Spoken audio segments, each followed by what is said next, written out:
All right, ladies and gentlemen, I think we're ready to start the show.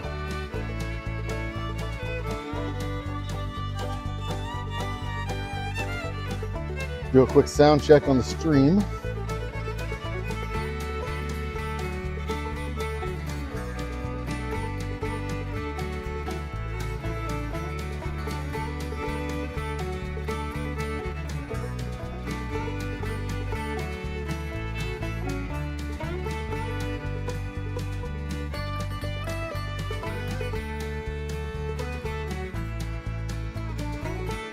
Shout out to McLuck Casino Games and Slots and Google Chrome.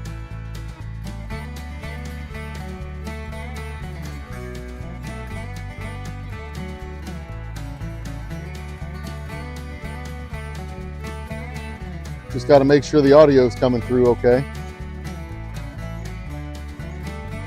Sounds like it's all right.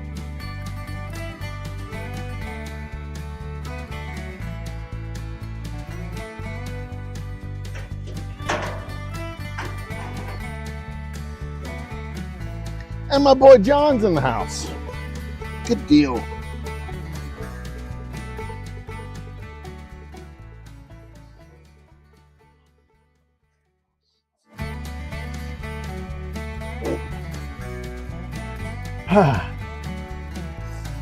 Ladies and gentlemen, brothers and sisters, children of all ages, I am the Old Humble guy here in the Old Humble Distilling Company.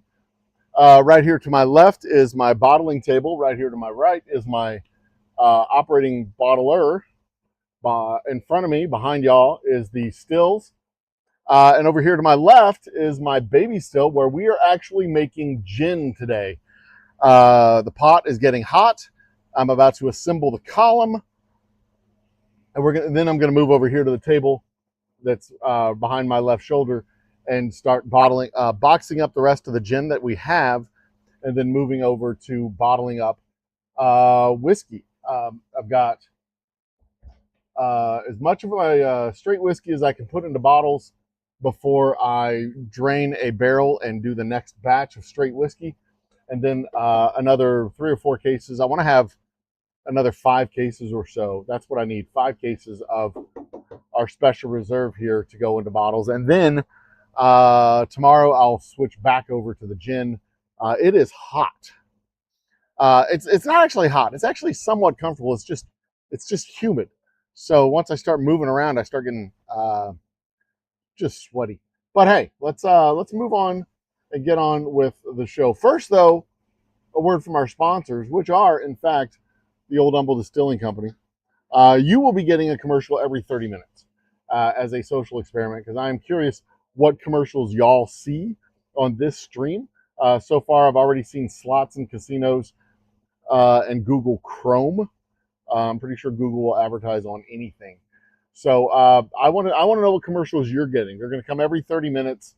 The next one should be at 11:05. So drop what commercial you're seeing in chat.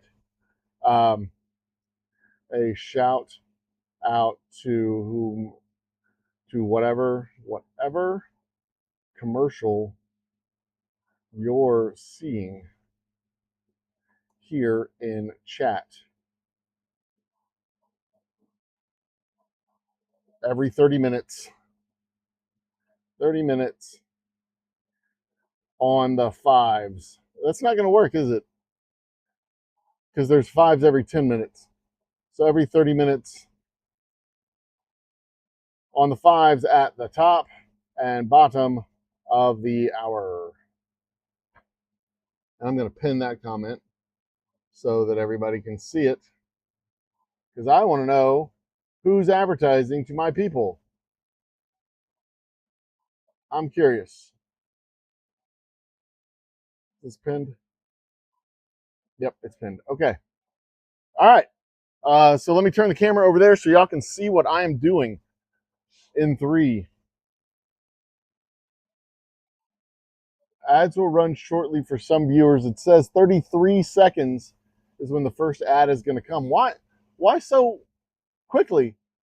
Because it should be every 30 minutes, and the show just started. 5 minutes ago. Huh. Interesting. Interesting. All right. So first things first, I'm going to move the camera this way. And then, well, first I'm going to switch cameras. Boom. All right. So that's the table on which we will be operating. This is the camera in which we're going to be operating. Hello. Now, let's turn you. There is a season, turn, turn. For every reason, turn, turn, turn. And a time to every purpose. That's going to be my turning music. All right, so there's my baby still. Let's crank it up just a little bit. Yeah. All right, so grab my monitor phone here. All right, so here's what's up. This is a 25-gallon still, and it is about 21 or 22 gallons of liquor. There's the gin base and a botanical pouch. Plus, in my gin basket here, I shouldn't do that, right? In my gin basket here is a botanical pouch. That's the botanical pouch for the gin basket. Not to be confused with a gin blossom, which is a band from the 1990s. So we latch that onto the top like so. Okay. Now, the column is right over here.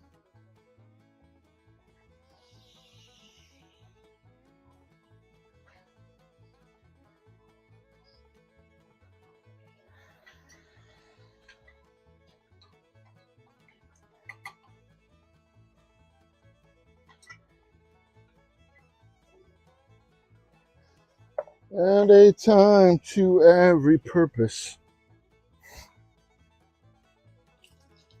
That is low proof gin that I just poured out. I don't want that getting into this batch. Okay, so I already have the gasket up here. I'm going to have this set up so that all I have to do is move it up, and I can do that with one hand. The column goes up. And this is a bit of a maneuver because this column is not exactly light. But I have never, to this day,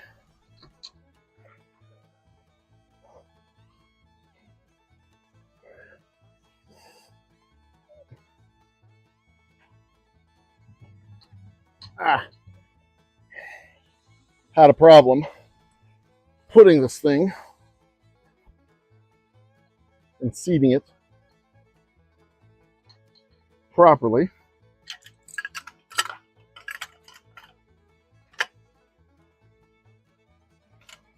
Because I am a professional.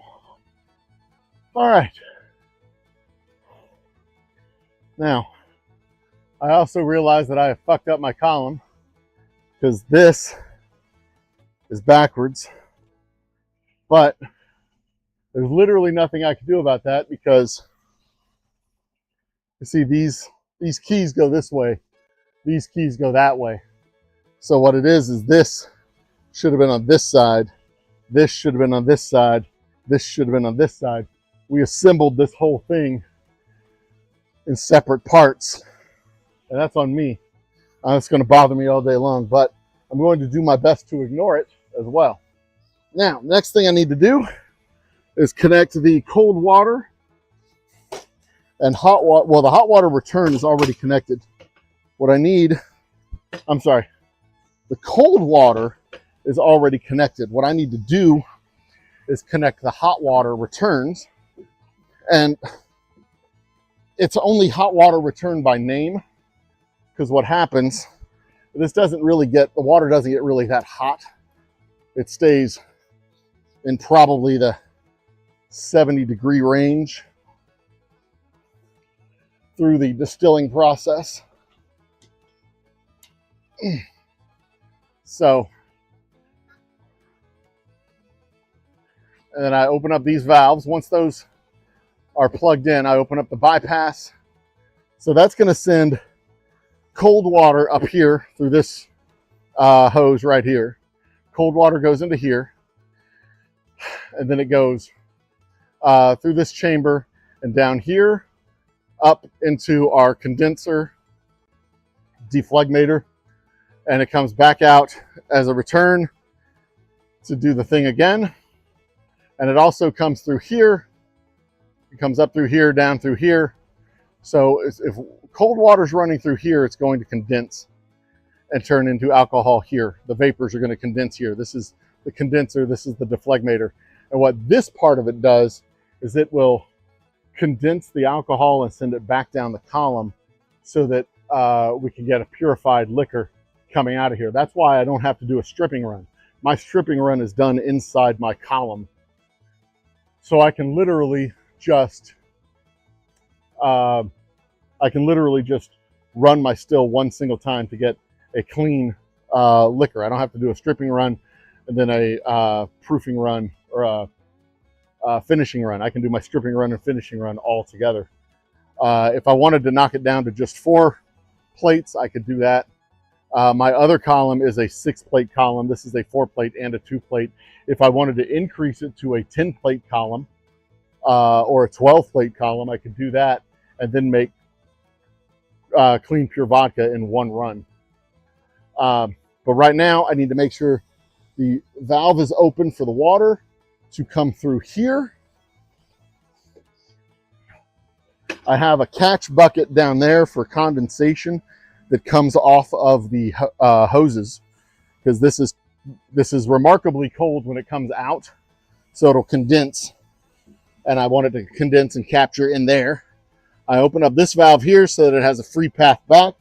I have a fill valve here, so when I need to refill my cold water unit. Now I'm going to go out and turn on my cold water unit.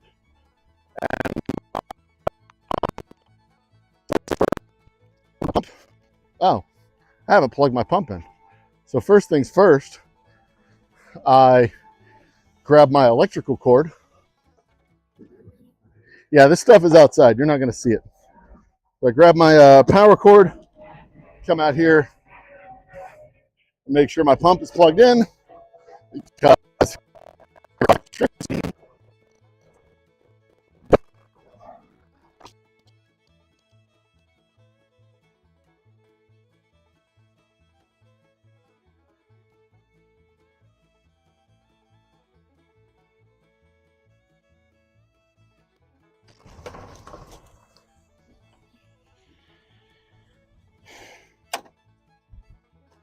we have power.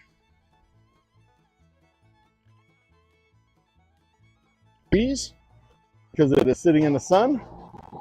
And in a few short minutes, it will be down to about 55 or 56 degrees. And we will be cooling our columns.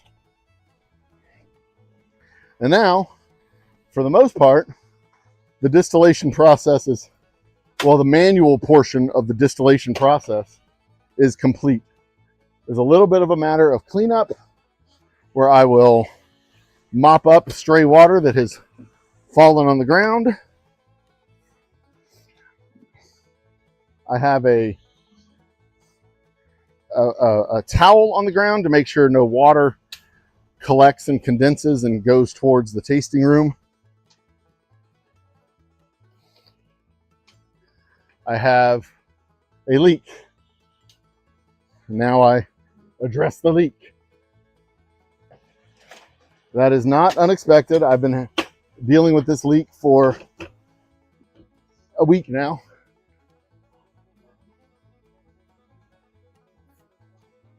That's bad. That's bad. That's not supposed to do that, as you can imagine. So, I turn that off.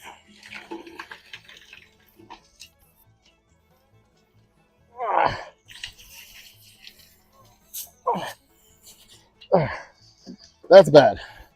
You're not supposed to do that.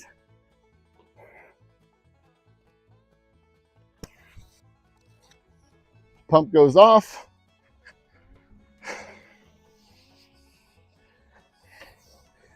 Definitely not supposed to do that.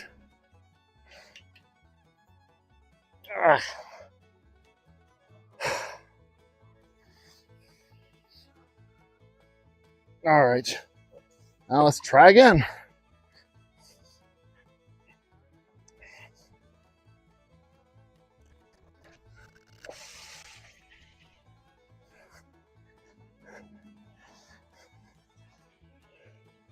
All right.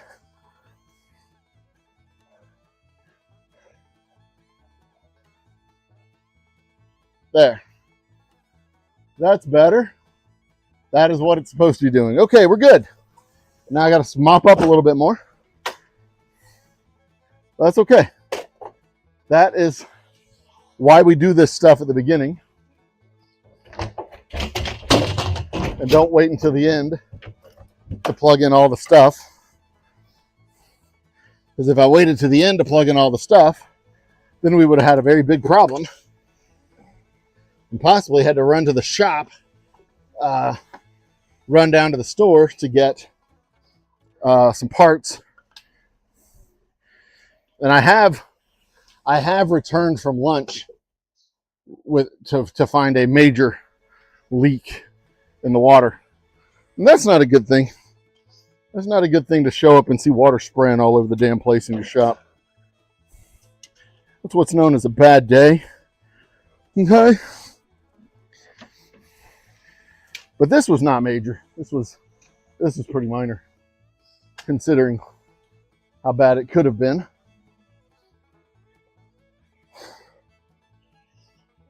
But the reservoir was full. I don't need to refill it. In the cold water unit, the reservoir was full. I only lost a little bit of water. So we're all good. We're all good.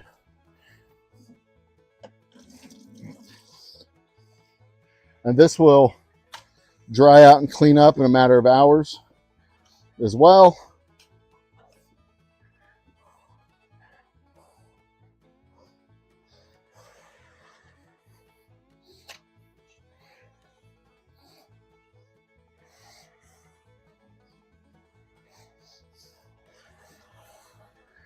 And just like that, it's almost as if it never happened.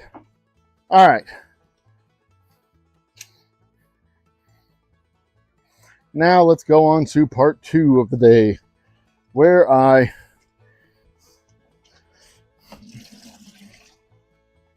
bottle up whiskey while talking to myself. Or first box up the gin, then we will bottle and box whiskey.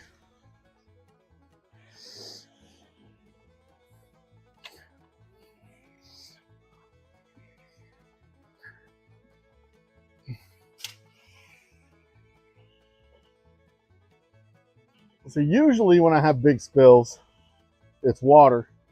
And water takes a while to dry out and evaporate. If I have a big spill with liquor, it's not usually so bad because the liquor will evaporate in just a matter of minutes.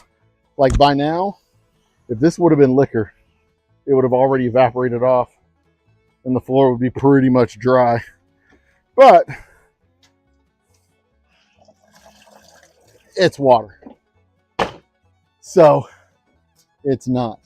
I'm looking back here to see if any rivers slip through. I don't see any. So we're good. Let's go over here, boys and girls. Who am I kidding?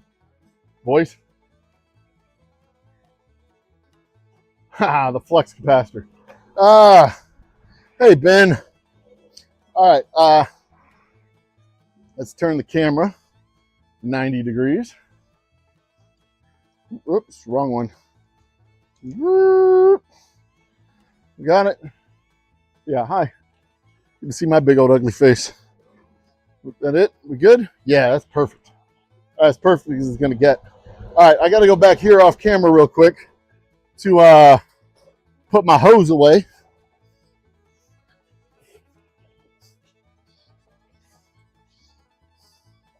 And actually, no, I'm not going to put the hose away just yet.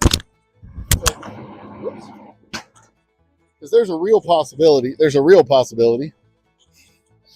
I could still use it. So what I'm going to do is I'm just going to take it and move it over here and not be put away. Just have it put aside. Because there's a chance, however small that chance may be, then I may have to use that. All right, so this is my labeling machine for the gin. And I'm not going to lie, I kind of low-key hate this machine a little bit, but I also kind of love this machine a little bit. It's supposed to make the job of labeling these bottles 1,000 times easier. And to be completely honest, it does when it works. When it doesn't work, though, man, it is a pain in the butthole. And I'm not talking like a pleasurable pain in the butthole. I'm talking like serious pain in the butthole. Like, you know, you had to get anesthesia or something like that. I've never had a pain in the butthole quite like that. So I guess it's hard for me to relate. But I'm sure some of y'all have. Y'all are of varying styles of health. I forgot to do one thing, a very important thing. Get the camera back over here. So what's going to happen is, get this camera back over there. Y'all see something missing? I see something missing. I guess you can't really see if it's missing, right? So what's going to happen is when the liquor starts to distill, it's going to start bubbling up through these plates. And I'm going to see action in these plates when this gets to right around 180 degrees. We are nowhere near 180 degrees right now. We are at 130. But that should take me another, I don't know, 4 or 5. So it goes up about 10 gallons. We're flowing. Just want to make sure we've got flow going through here. That's open. Yeah, we got flow. Every time I touch this, it sprinkles a little bit. All right. So this, I need to move to over here. And this, I need to bring up to here.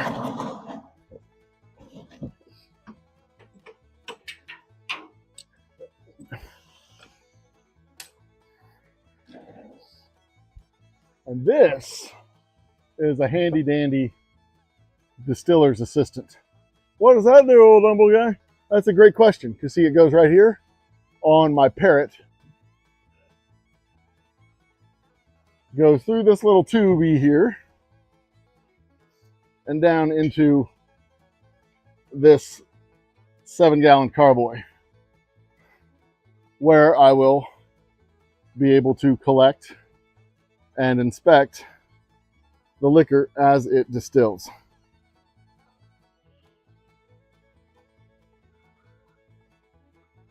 A little homemade contraption, as you can probably guess, because it looks like shit, so more than a little janky.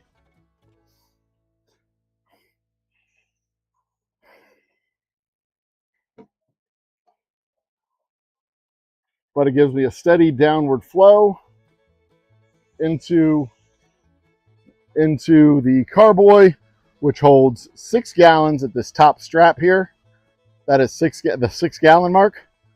So it goes straight down into here, 6 gallons.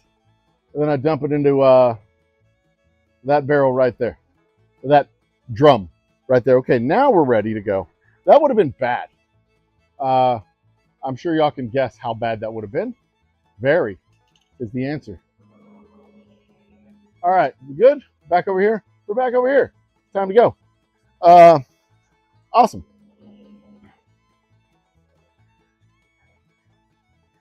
And just so you know, Ben, the flux capacitor is behind the, in between the back seats of the DeLorean. That's where the flux capacitor is. You've seen the movie, you know. All right, so I need to get boxes for the Flower Moon Gin to box up that stuff. And that is also what I am distilling right now.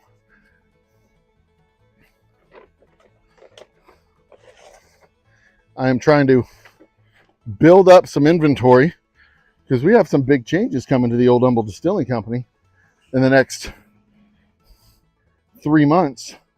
What kind of big changes do you have coming to the Old Humble Distilling Company, Old Humble guy? That's a great question, internet voice. I'm happy to tell you. Turns out the Old Humble guy, in my former life, in his former life, I guess if we're going to go the route of speaking in third party, third person. In a former life, I was a consultant for a season.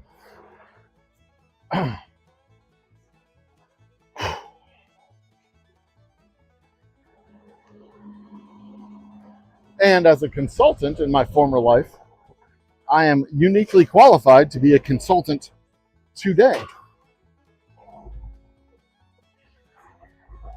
And I was offered a job as a senior business consultant for a company called International Services. And it was a kind of one of those deals like,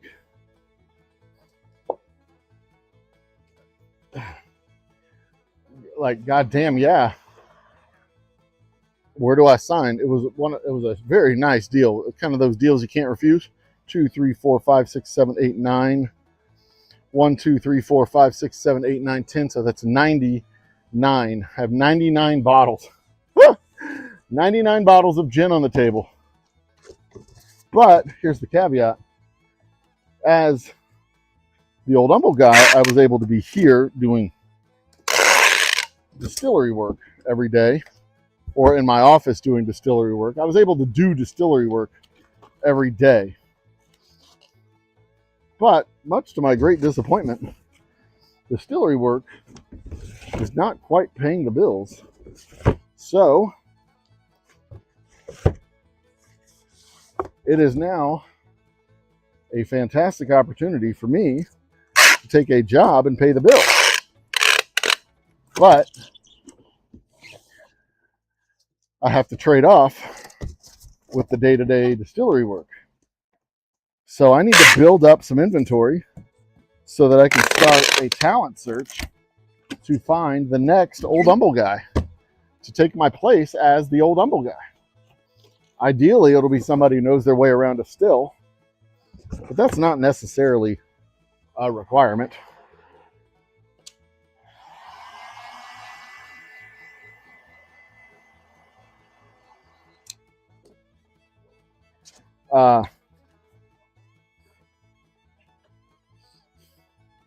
Because we're not necessarily going to have a lot of still work in the early days of the transition.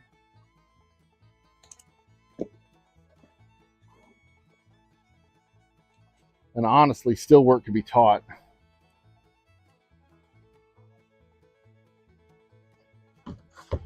Over time. Oh, I need a fucking towel is what I need.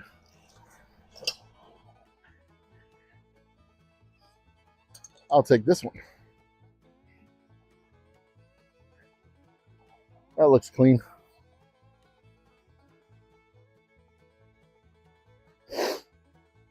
Oh, who we got here? Peak Trainer, Safe Hydraulic Trainer. Thanks, Peak Trainer, Safe Hydraulic Trainer, for supporting the show and the channel and the distillery.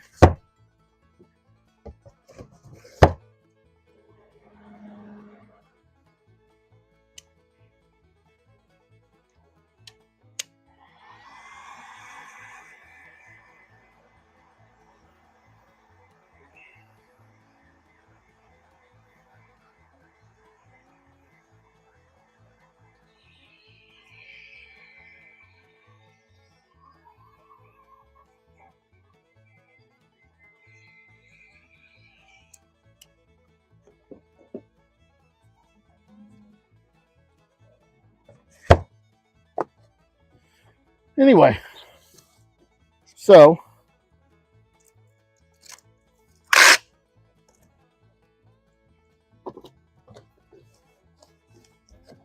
that's the big changes that are going to happen around here. You may see a new Old Humble guy. You may see nothing. I mean, I don't know. I don't know what it's going to look like. Maybe the Old Humble Distilling Company's internet presence almost disappears. Maybe I start. I don't know. Maybe I have a rotation of Old Humble guys. Maybe the Old Humble guy becomes an avatar, an AI creation of my own fever dream. I don't know. Haven't decided really what I'm going to do as far as the channel, as far as the voice, the look, the voice, the face, the the creative inspiration behind the brand. I mean, I can tell you, as far as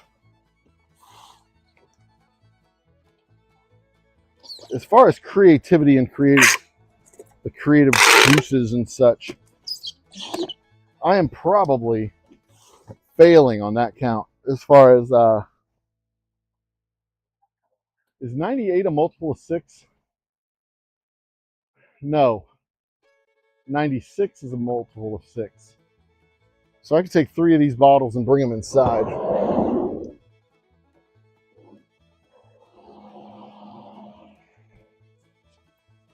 I'll just set them right there for now.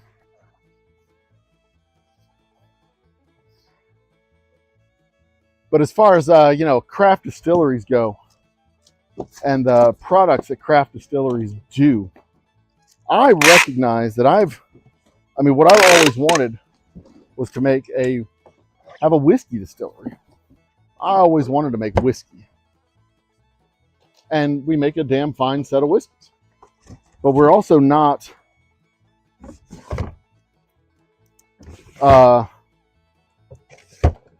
we're not an old line whiskey distillery. We are a craft whiskey distillery. And while I can do infusions, and I'm willing to do infusions, my unwillingness to do flavored whiskeys and be creative on the process as far as making products, doing gin and absinthe and rum and things like that. I was very late to the party doing the rum. Still haven't done the absinthe. Still haven't done our own gin.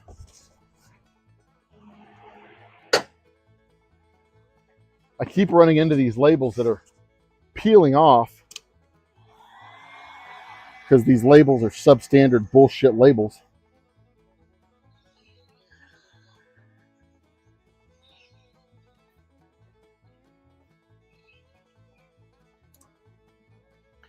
Like I said, when this machine works well, it works well.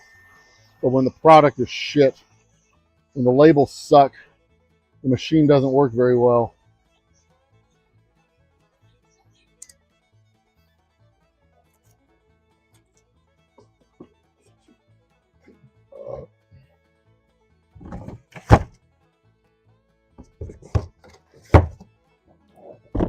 There's another one. Anyway, I know that, pecan moonshine and apple shine and shit like that tends to be popular, but I also tend to look my nose down, or look down my nose at moonshine and moonshiners. They think we're colleagues, and homie, we're not colleagues. You're a hobbyist. It's like saying, I made a go-kart in my garage, so you and me, Mr. Dale Earnhardt Jr., we're colleagues because we both race things with 4 wheels. Like, no, sir. You are not a colleague with your NASCAR buddy. You're a hobbyist. And I don't like moonshine in general. The quality is variable at best. And it's hard to tell these people who make trash water.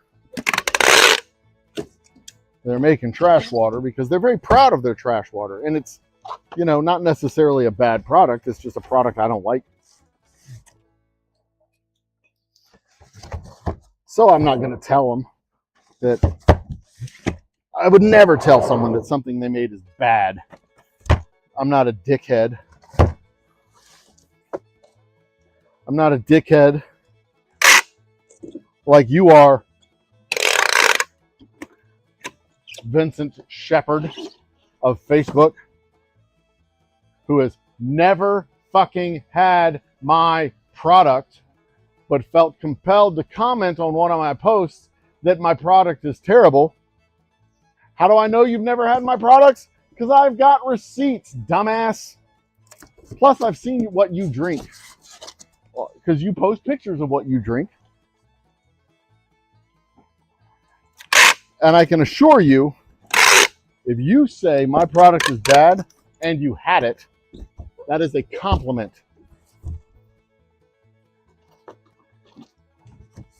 You tasteless cur. That's like somebody holding a bottle of Mad Dog saying Sutter Home is trash. Like, my friend, if anybody would know trash, it would be you who grew up around it. But you see, even saying shit like that makes me feel like some kind of a fucking snob. And I am far from a whiskey snob. I am of the opinion that the definition of a bad whiskey, and the only way you can define a bad whiskey, is a whiskey that you will not drink. That tastes too bad to drink. Not one you wouldn't share with your friends, because a lot of times the whiskey you don't like is the exact whiskey you want to share with your friends so that you can get rid of the bottle and make space in your cabinet. Let your friends drink the whiskeys you don't personally like. But if it's a whiskey you don't like, then to you, that whiskey is obviously bad. If you like it, then it's good. That's the only definition of good whiskey or bad whiskey. There are, like, obviously empirical designations of good and bad. Like, vodka is a bad whiskey because it is not a whiskey. Right? A rye is a bad bourbon because it is a rye, not a bourbon. Is my pump running? I gotta double check something real quick, make sure the pump's running. I'm 99% certain it is. Yeah.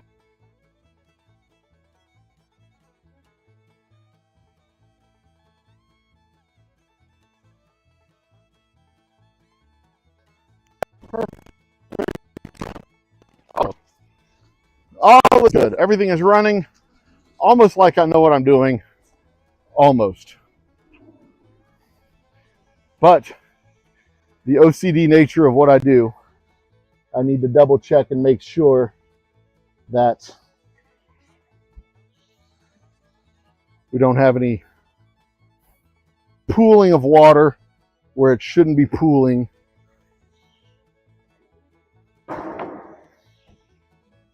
And we're good. Okay. Good.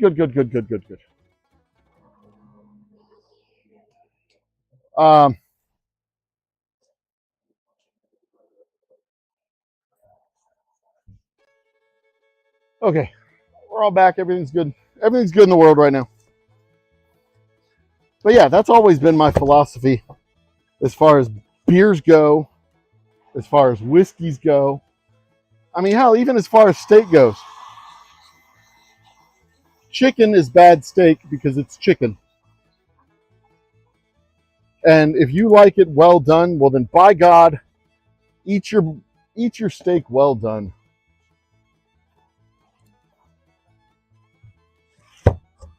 The only thing you're not allowed to do is make me eat my steak well done. Because I don't want to eat my steak well done. I will.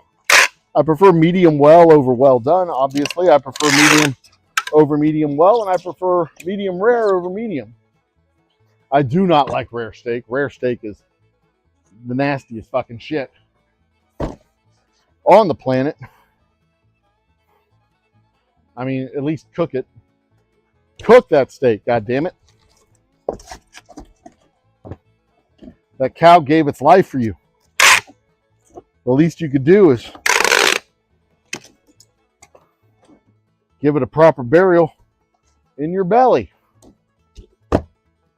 Honor its life with a well-seasoned cut from its loins. The sirloin, if you will. See what I did there?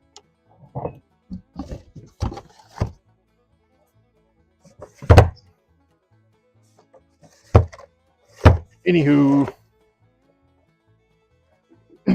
that's always been my philosophy. And, you know, I made high proof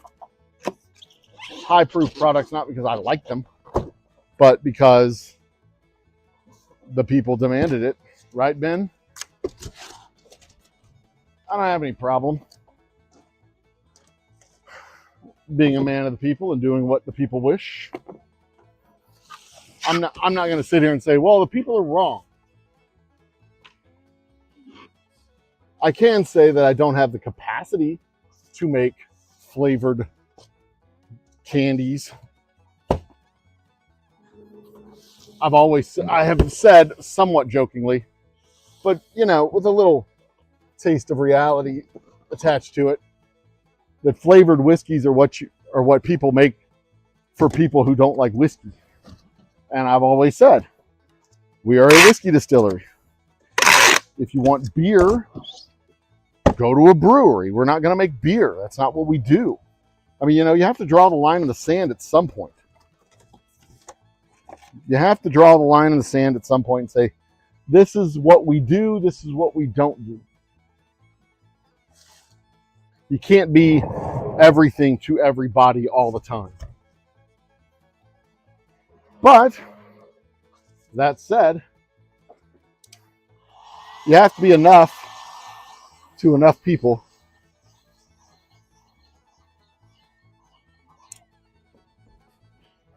to draw interest across broad spectrums of the community.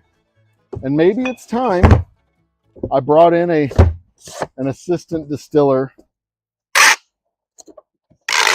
a moonshiner, if you will, to make some of the different and unusual flavors that I've been disinterested in or unable to learn. Maybe it's time. I mean, it can't be that complicated to steep herbs for a pecan pie in a pot with neutral grain spirits and make pecan pie shine, apple shine, or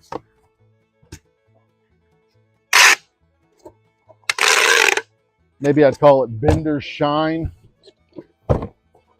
JT from my old, or JP, Jean-Philippe, my old great-great-great-grandfather, Jean-Philippe Brita, who looked like an angry Frenchman. He just looked like he was perpetually disappointed in the world around him.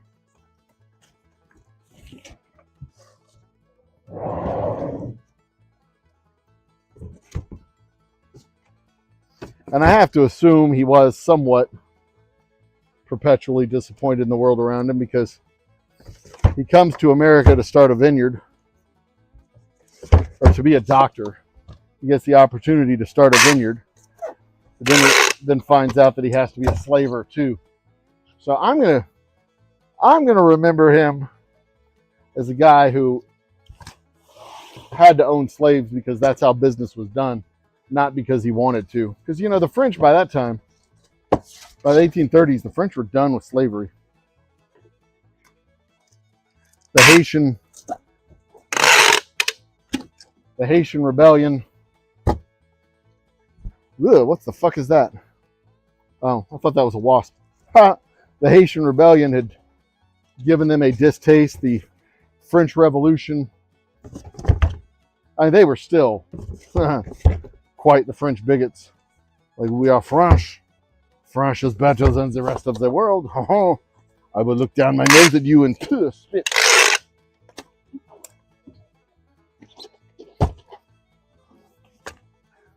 But it wasn't because of, well, I'm sure there was some white superiority in there too,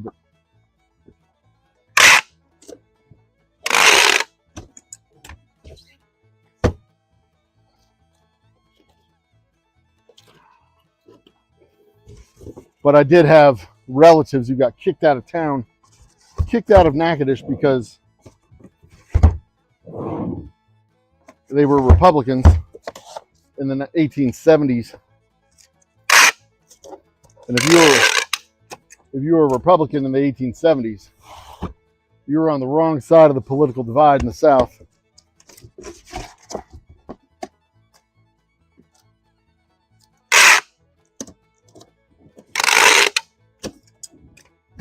So I take a little bit of comfort in the notion that my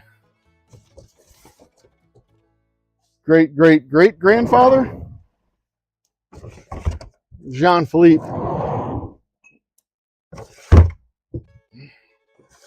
was a French supremacist, not a white supremacist.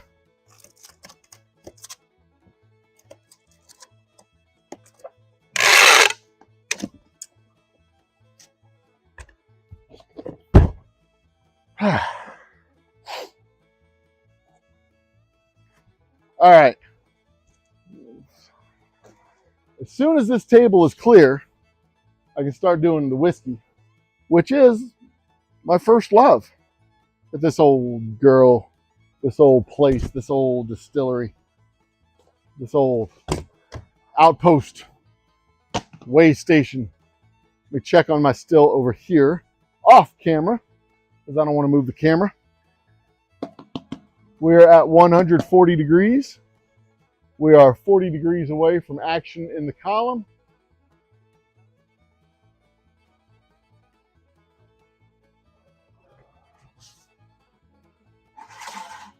And the floor is almost dry already, which is good.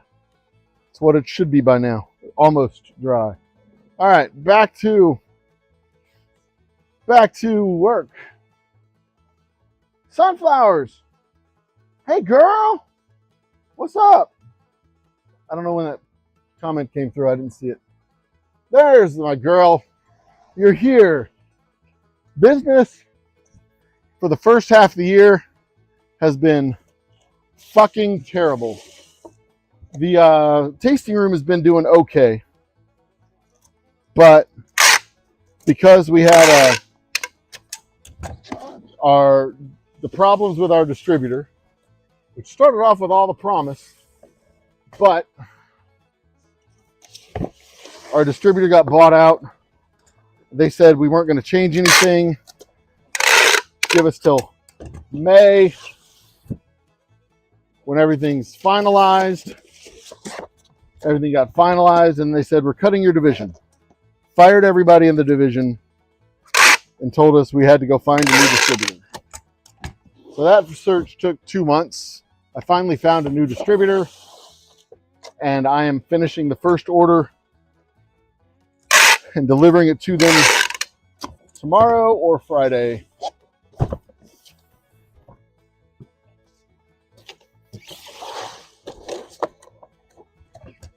And then now I've got a supply problem with my rye whiskey.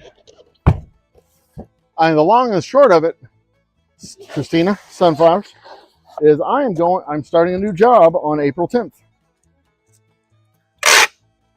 And I may be bringing in an assistant distiller, okay, to fill in the day-to-day operational gap that will be left by my departure, because this new job, I'm actually going to be in Arlington Heights. I don't know how close that is to you, but I'm going to be in Arlington Heights for 2 weeks, starting August 10th.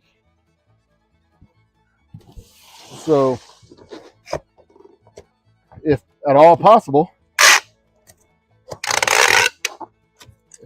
if I recall, you are in the greater Chicagoland area. Is that right?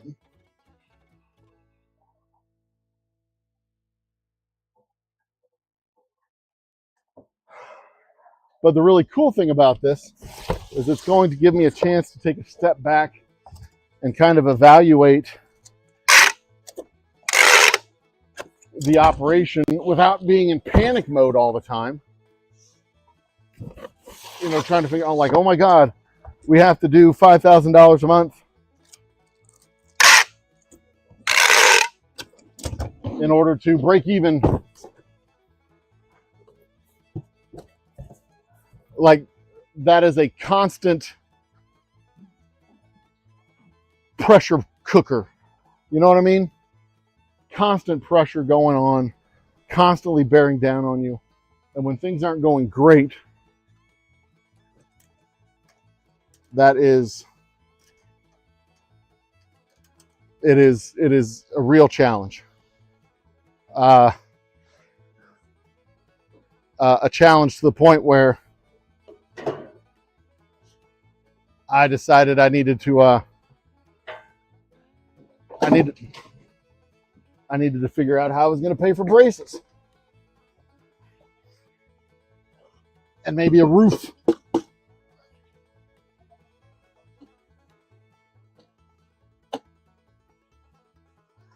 I mean, we have a real life going on at the house too.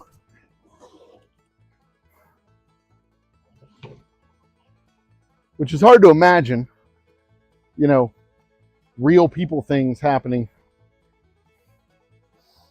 to an internet personality like me. But the fact of the matter is, we're all real people and we all have shit going on. And some of us have families to pay for. And that's one of the things that just annoys. Well, we can get into the internet meta in general. But one of the things that just annoys me about the fucking internet edgelords is they talk and do shit like what they're doing. Oh no.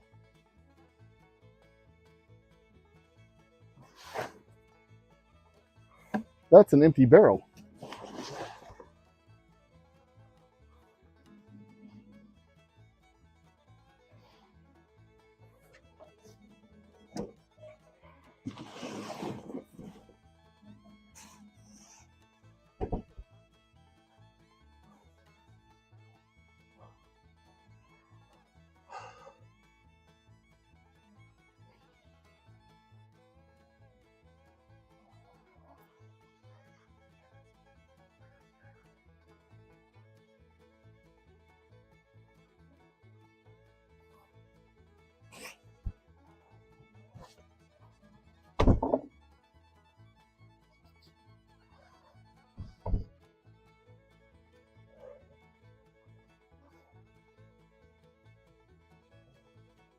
I thought I had 2 bottles of straight whiskey, but I only have 1 bottle of straight whiskey, or 1 barrel of straight whiskey left, and 1 bottle of special reserve. That's not great. Well, that just cut my entire inventory down by 25 barrels. I've got to, oh, fuck me in the goat ass. Whoa.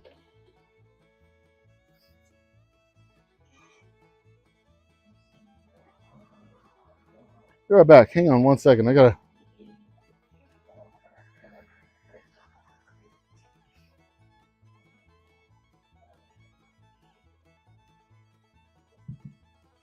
No. Huh.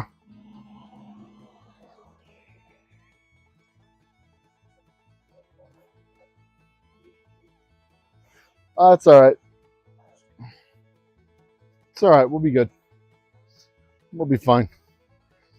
All right. All is well in the world. Okay, these boxes need to go here.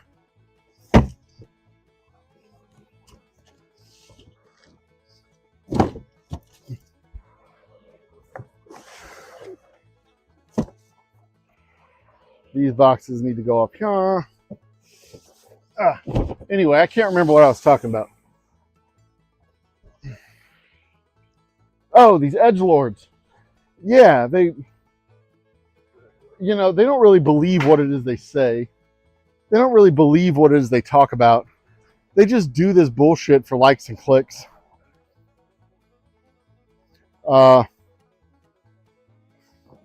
They do bullshit for likes and clicks, thinking nothing that they do online counts, nothing they do online matters, because for the most part, it doesn't.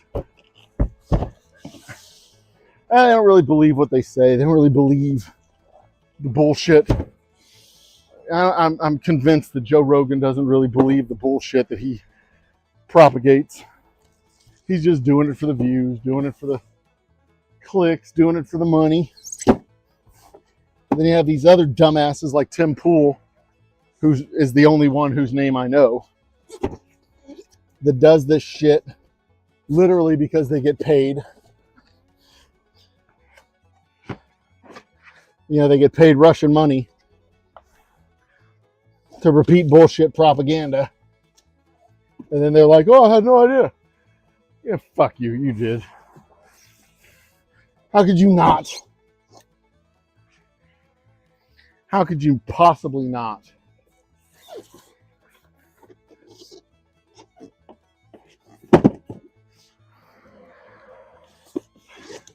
But those guys, at least I can have a modicum of respect for, because they get paid. The other guys, they're just doing it for the monetization.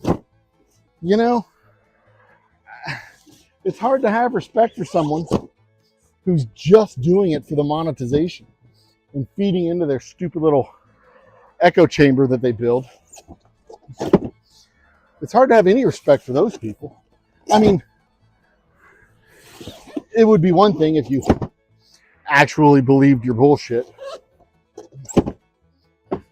and you weren't just, quote unquote, playing a character on the internet. But the vast majority of them are just playing a character on the internet. And they don't really believe their bullshit.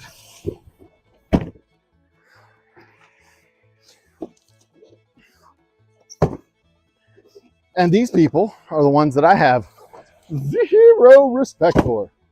Because you're not even getting paid for it.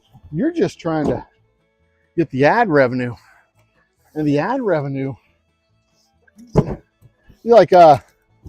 people like Glenn, I mean, it's like, it would be like Glenn Beck if Glenn Beck wasn't getting paid by Fox and whatever stupid network Glenn Beck invented after he got fired from Fox. Red Alert, Storm, whatever Glenn Beck bullshittery that he went to. All right. That'll do. There's the monitor. Bring you back over here. Boop. Look at you, gorgeous. Damn, you're looking fine today. All right.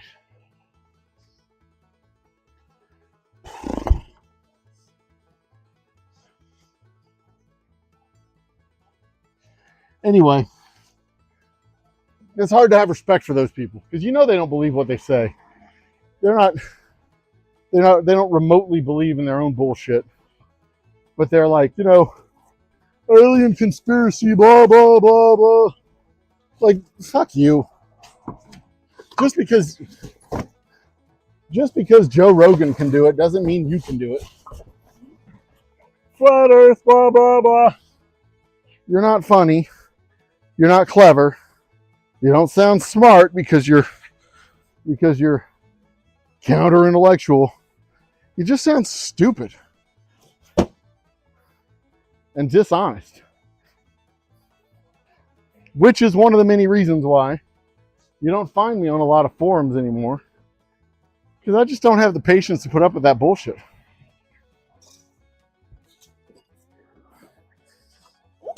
I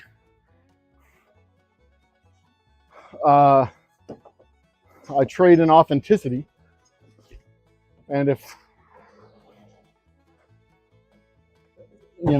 I have to put up with bullshit, inauthentic nonsense, peddling around the notion of the existence of aliens, or a Mumu is an alien spaceship. No, it's not. Oh, but what about all this information saying? No, that's not information. 1. 2, fucking nonsense. 3, also no. Just after a 3 instead of a 1.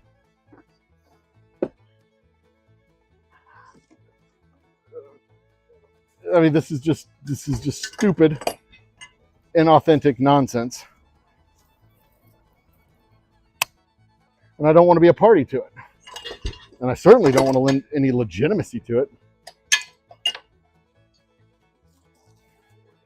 So the next time I appear on a show talking about 9/11, and guarantee it's not going to be a show where we're justifying the bullshit notion that it might be an inside job. Because it wasn't an inside job. It was a fucking terrorist attack.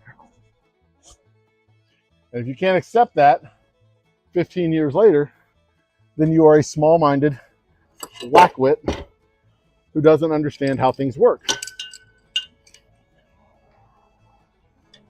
With all due respect. All right, this is my backup still column that I'm moving over to my storage unit, which is back here. I'm putting it down in a safe place so that it doesn't fall on the ground and get damaged again, because it has already fallen on the ground and gotten damaged once. And I'm taking this tri-clamp and putting it in the box with the tri-clamps so that it does not get lost, because I am a grown-up, and this is what grown-ups do. You put things away so they don't get lost. Maybe we don't do it right away, but we do it eventually.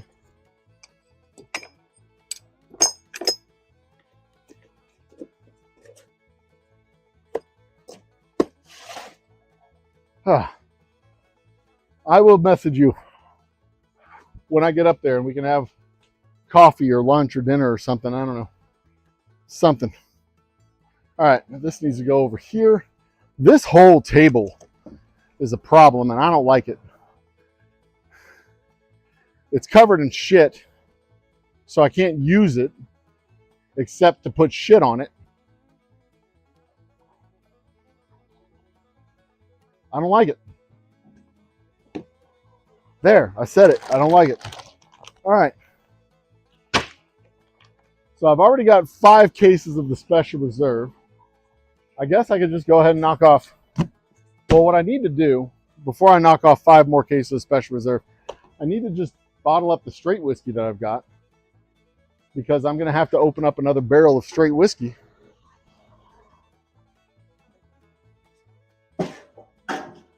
And I swear to God, I thought I had 2 barrels of straight whiskey over there, but I only have 1.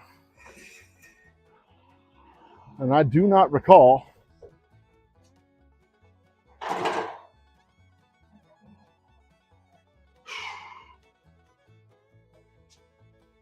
Well, I guess this is a pretty full barrel. I guess I must have drained that barrel recently because that's a pretty full bin of straight whiskey. That's okay. So I thought I only had like this much straight whiskey left in that barrel, but I've got a full barrel, a full drum of straight whiskey. So I must have done it and just forgotten that I did it. I thought that's why I had my gantry crane out still. Look over this way. My gantry crane is still out because I thought that I had my gantry crane out because I still had another barrel to drain. But apparently I don't have another barrel to drain. I just need to move these bottles out of the way so I can get my gantry crane put away.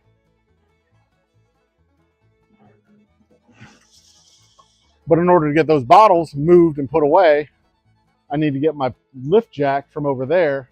And I can't get my lift jack from over there because my still column, all my still operations are working over here. So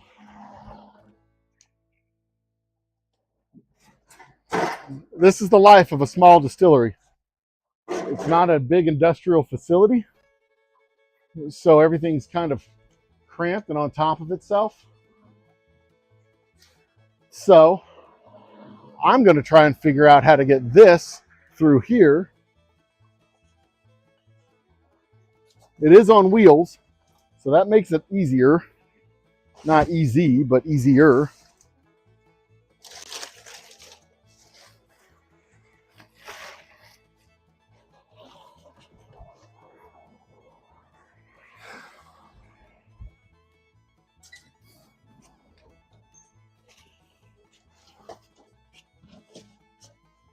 All right.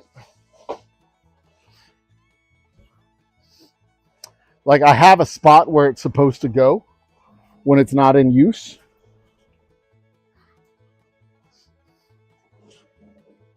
I haven't had it in that spot because I thought I had another, I still thought I had to do another barrel. So I hadn't put it in that spot yet.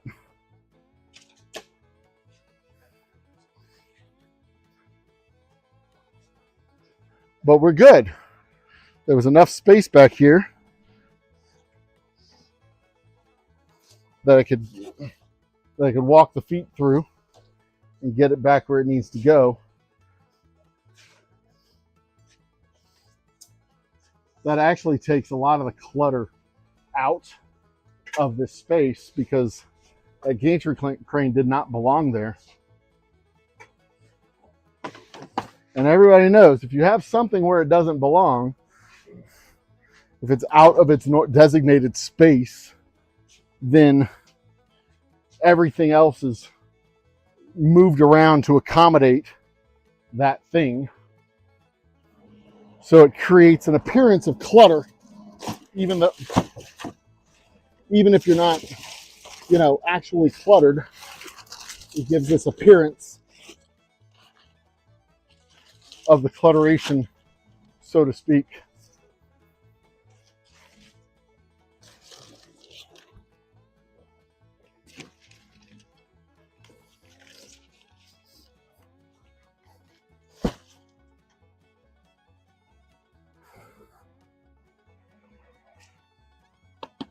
We're up to 165 degrees, which means I should start seeing some action in the column soon. Yeah, I'm seeing a little bit of condensation there in the middle. All right. Things are looking in the right direction. Where are you pointed, guys? You're still pointing in the back. You don't need to be back there. Ain't nothing happening over there. Let's look right about here. Yep. In fact,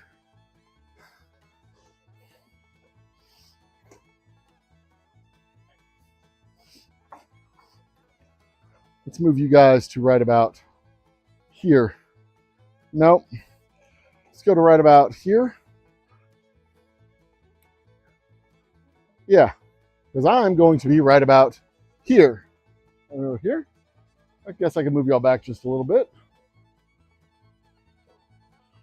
We can be from here. And I go to this table here. Bloop. I should probably move this table this way. See, can I push y'all that way? There. Hey, gorgeous. How you doing? Go over there.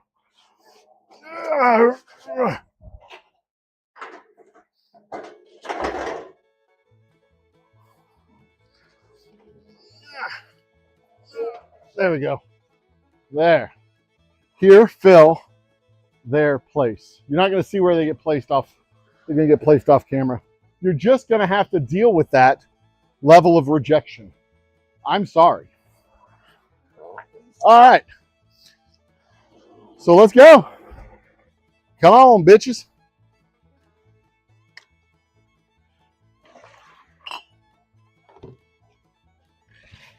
When I plug I set up a routine on my phone so that when I plug it into a power source, it automatically vibrates to tell me that it's charging.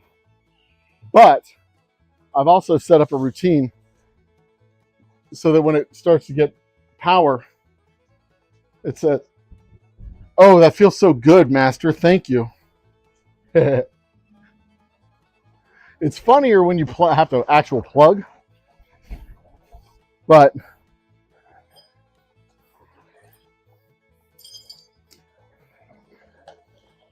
this one, my plug is broken, so I don't always know that it's actually charging. It gives me a little vibration in the affirmative, but I'm not always feeling the vibration because it's, place it on the charger.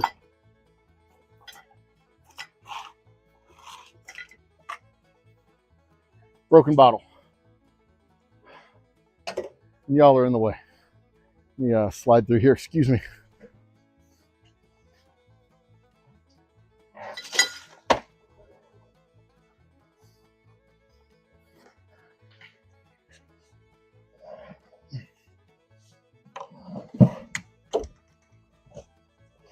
All right, now I'm going to move y'all here. Yeah, that should be a good angle.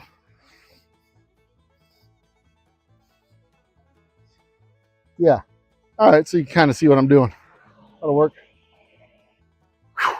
Man, I am struggling right now. Heavy breathing. Shit.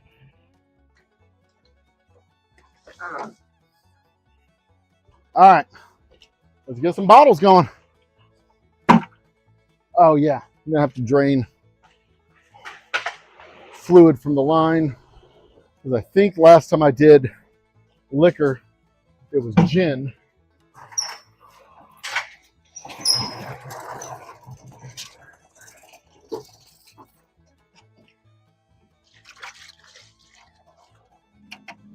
So I need to rinse the lines out.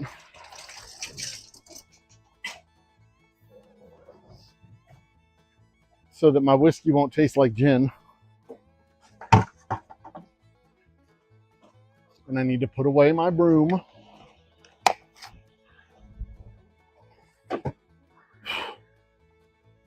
All right.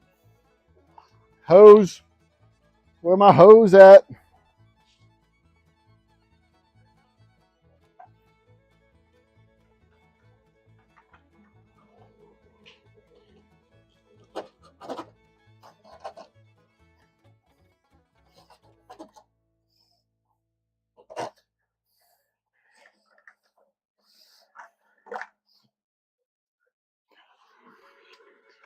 All right.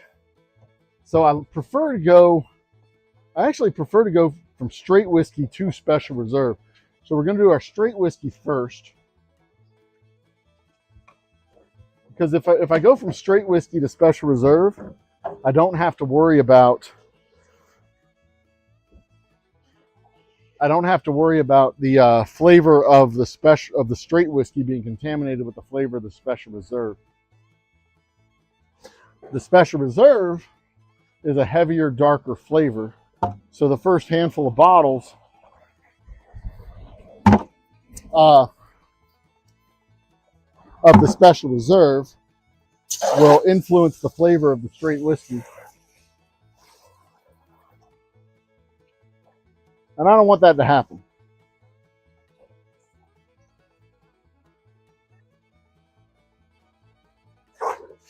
So I'm going to put about a gallon of water in this bucket. And then I'm going to flush the pipes of my bottler.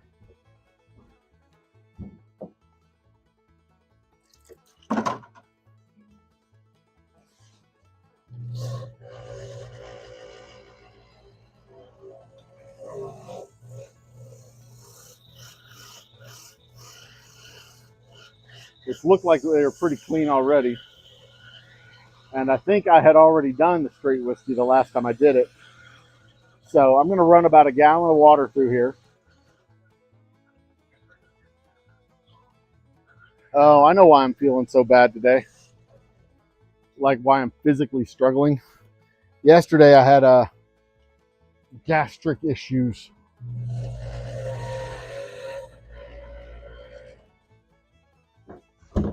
So like my body's still recovering from all that mess.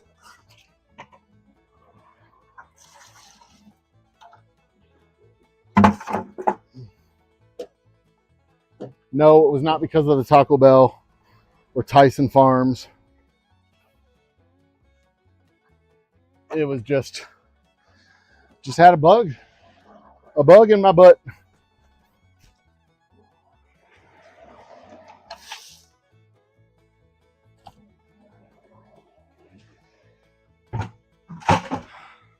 But today has been a far less shitty day than yesterday. Haha. See what I mean? See what I did there? I got jokes. All right, let's turn y'all one more time while I load up some boxes here. I'm going to get 10 of these boxes. They're 6-packs.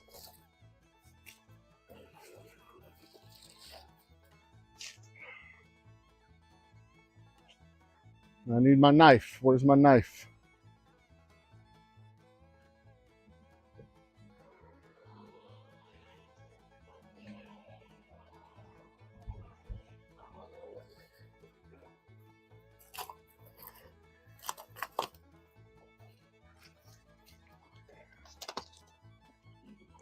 All right.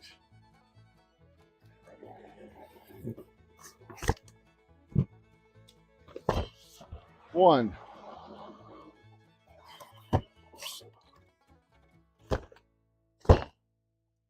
Two.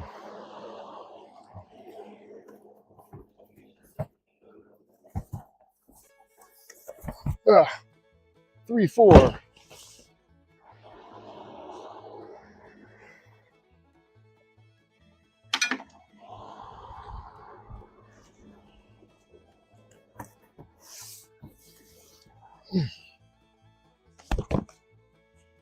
5, 6.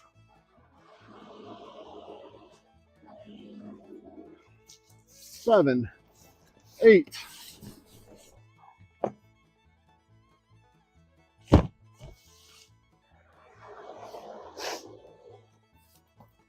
9, 10. All right. Now I've got my 10 boxes here, 6 each. 10 times 6 is 60. That's right. I should probably do 2 more. So I'll have some for the tasting room too. No. Focus on the mission. I gotta get these 5 cases. All right, focus. These 5 cases first. I'm still counting my cases in 12 packs because that's how they're set up in the systems. For a temporary period, I'm making 6-pack cases because I ran out of bottles of the one kind. But it's just for a little while. So we can move back into the 12-pack bottles pretty quickly. But I like the taller, slenderer bottles. I just don't have labels for the taller, slender bottles, which is a problem.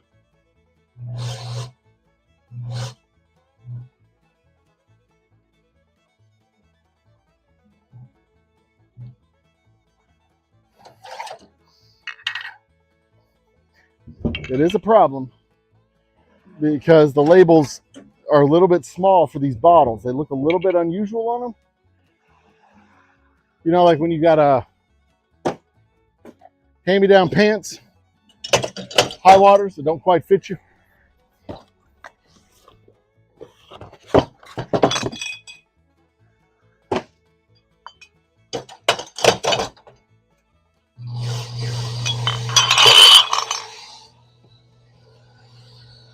Ah.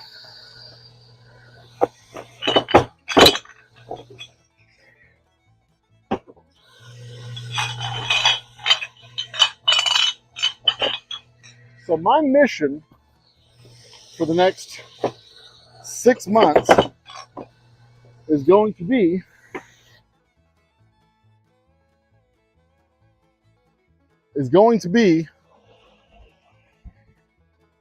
making it so that this distillery starts to generate profitable revenue numbers. I mean, that's the reason I'm taking this job, is this so that I can get outside investment funds, basically my own outside investment funds, to invest into the distillery.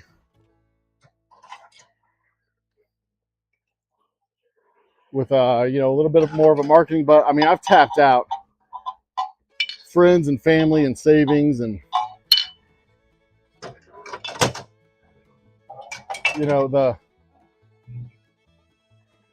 the friends, family, savings, loans.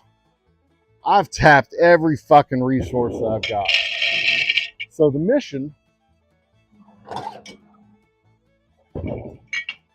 is going to be, between tasting room operations and deliveries,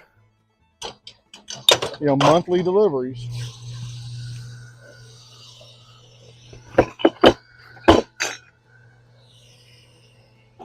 even if it's just a couple thousand a month in monthly deliveries, getting those monthly deliveries up.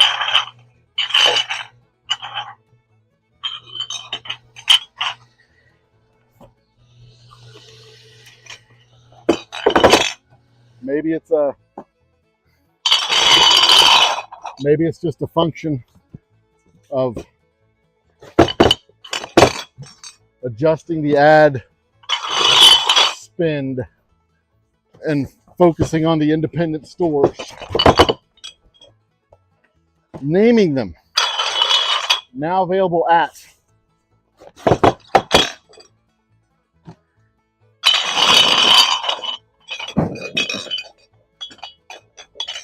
Oh, that's awesome. Doing something like that where I go with the actual store and I say now available at, and that's kind of a perk that I offer each one of the stores. Like, you add us to your store, I will do a 6 month ad campaign saying now available at Love's Liquor or Space City Liquor, or whatever liquor store picks us up, adds us to their lineup with 6 month ad campaign with $100 a month, geo fenced. Hey, Eeg, it is a hot day to be working. I mean, look, I'm a hot mess. But honestly, I mean, it's not that. I mean, I'm guessing it's maybe 95 degrees in here. Let me check my still real quick. In here, it doesn't feel. Oh yeah. Okay, look, y'all aren't going to be able to see this on the camera. All right. So if you can zoom in, you can't. But I've got action in each one of these still plates here, which tells me my still is ready for the initial pull of the heads. And I've got the column set up to give me the hearts. I haven't set it up to take the heads off, but I can fix that pretty quick, pretty easy. I collect up my heads here. And because I start with neutral grain spirits that are already fully distilled and ready to use, I don't have a significant amount of heads in the process. So I may collect up a cup, maybe two, like a pint, maybe. I don't collect up a lot. There's definite lean on this column, and I don't like that. All right, so I'm just going to open it up, let it run out. We'll see our first thing we're going to see is the hydrometer float as first the column cools.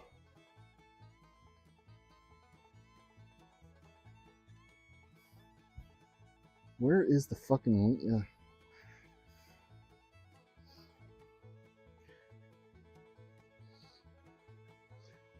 Okay. We're not getting any action yet out of the parrot. What's going to happen first is the hydrometer is going to float.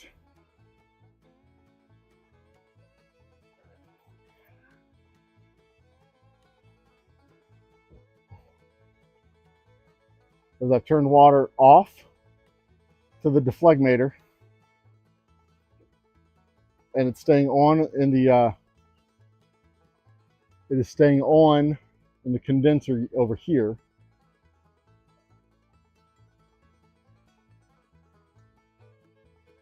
And some people call that the condenser over there, but this whole thing is a deflegmator. Whoa! As I almost bust my ass like a fucking idiot.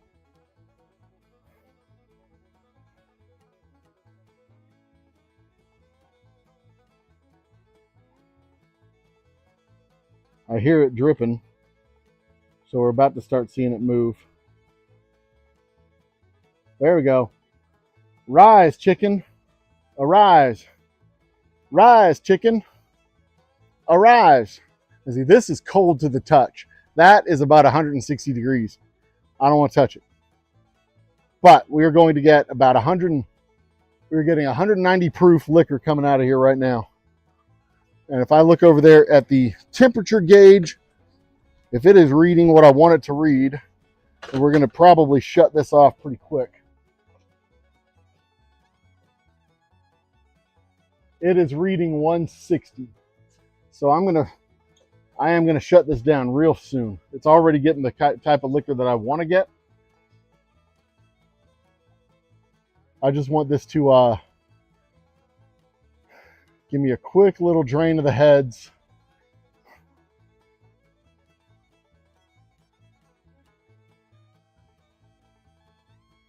And that is probably going to be all that I pull.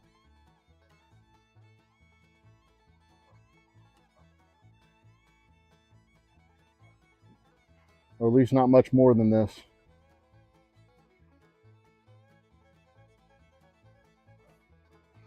Because like I said, I'm starting off with fully distilled, already cut neutral grain spirits. We've already tossed the heads of the NGS that I'm using.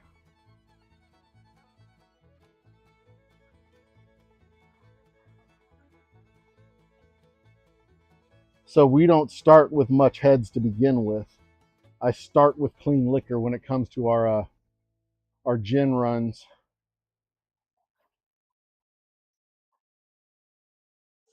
So I'm going to call that it. I'm going to close this valve on the condensation side, open up the valve on the initial condensation side.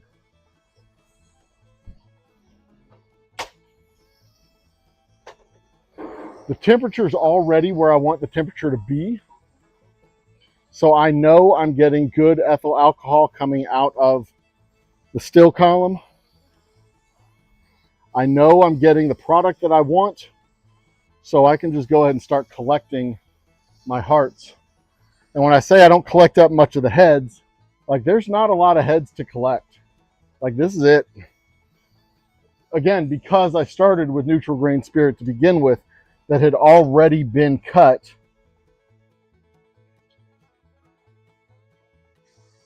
It was already cut, already cleaned.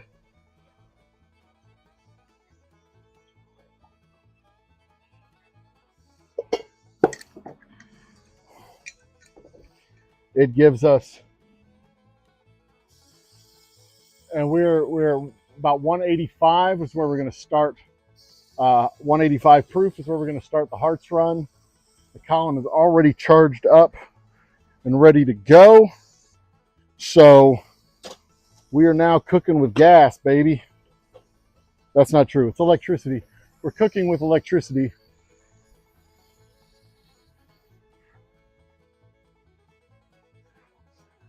And now it is 12:04. Every 3 hours or so, I will drain the carboy,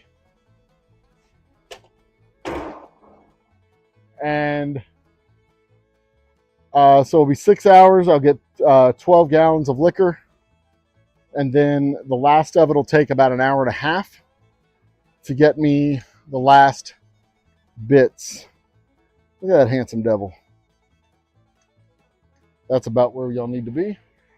All right. And that's distilling, baby. The rest of the day, I can focus on doing this. If I do this at night, like, for example, I started this process at 11 a.m. Close to 10, between 10 and 11 a.m. It takes me from 11, let's say 10:30. It was about 10:15 because I started the show at 10:30, 10:45. If it takes 8 hours, roughly 8 to 10 hours, I can start this process at midnight. Go to bed at like 2 a.m. and then get up at 8 or so. Get up at 8 or so in the morning. Check on all the systems, make sure everything's copacetic. Still have time to go get breakfast. And then when I come back, it's time to end the run.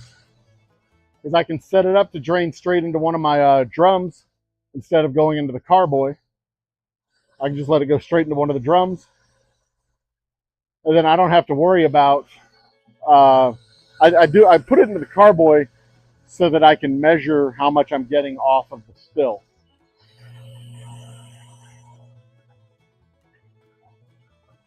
My friend Ed, like Humble Ed? Hey, Ed. Nice to see you, my man. Welcome to the show. It's been a while. We should probably have a bottling party soon. 1, 2, 4, 6, 7. 2, 3, 4, 5, 6. I need to have another bottling party. I also need to make it very clear if we have another bottling party, I need volunteers.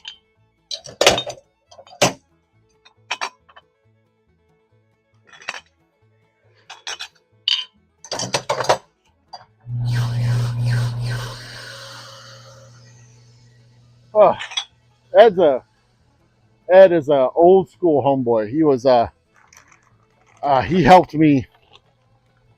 He helped me when we were moving our locations. He helped me bottle up whiskey or transfer boxes of whiskey, pallets of bottles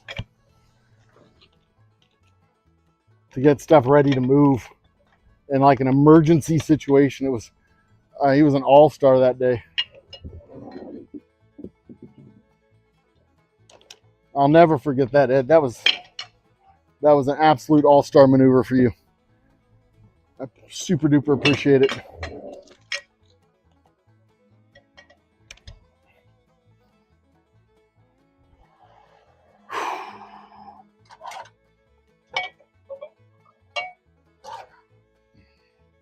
I think I might need some water.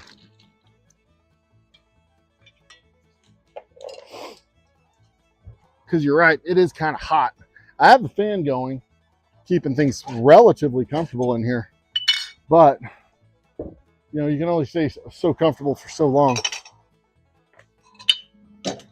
And I am only doing 60 bottles, so it's not like I'm overdoing it. I'm not trying to be a superhero over here. Do 1,000 bottles today. But I do need to get this order finished because 1, 2, 3, 4, 5, 6. This is a old order at this point. It's been almost 30 days. The first order from this distributor. And I really want to get those guys moving to the shops. Touching base with the accounts, making sure everybody's happy and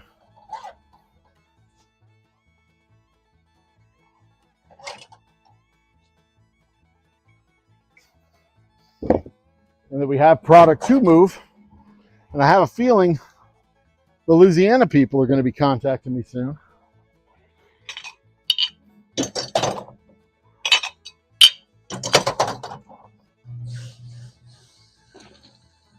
And because I'm going to start traveling, I need to have a stockpile of bottles and boxes.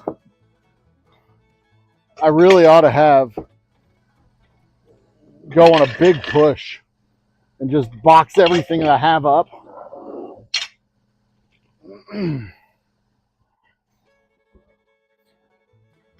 So that when it comes down time to,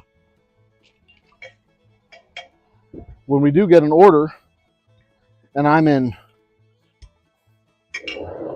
Champlain, Illinois or some godforsaken flyover place, I can just call up to my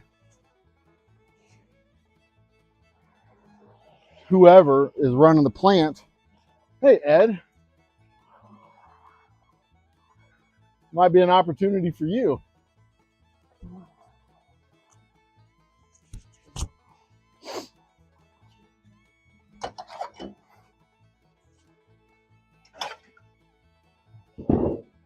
To just, you know, load up the box and make sure the boxes are on a pallet. Load them up, ship them out.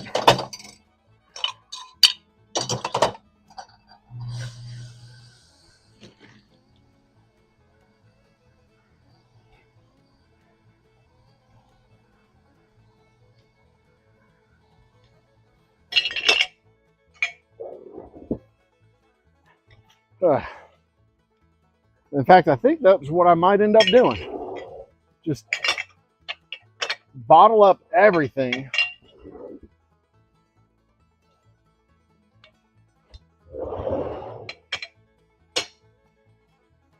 Just bottle up everything. Nothing left in barrels. Everything bottled up. Everything ready to ship. Everything's boxed, labeled, packaged.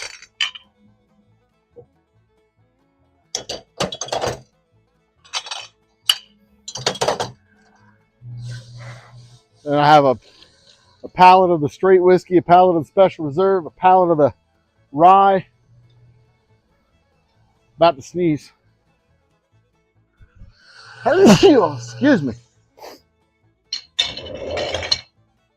And when the bourbon gets ready, I'll have a pallet of the bourbon.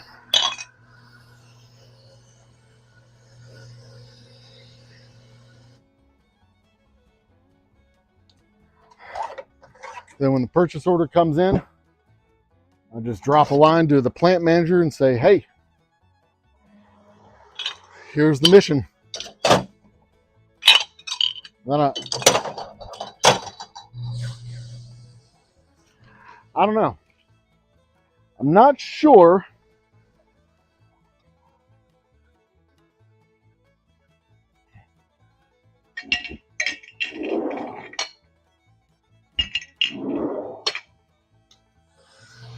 I'm not sure.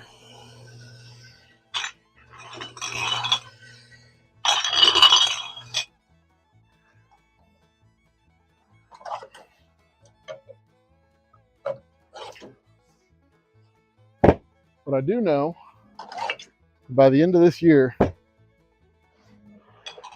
the distillery needs to quit being subsidized.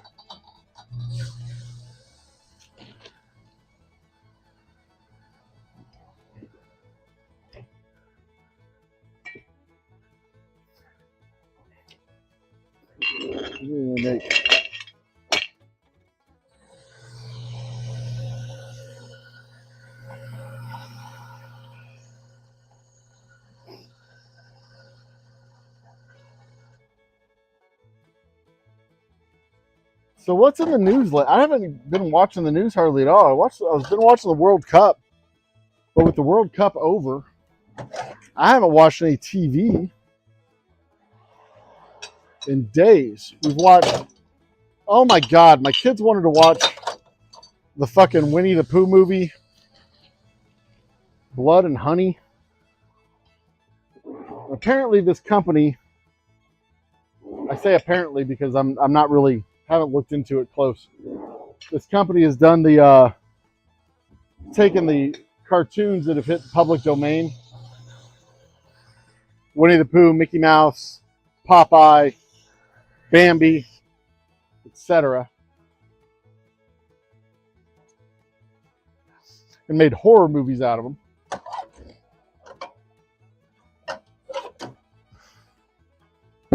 And for Winnie the Pooh and Popeye, they were able to actually use the names of the characters.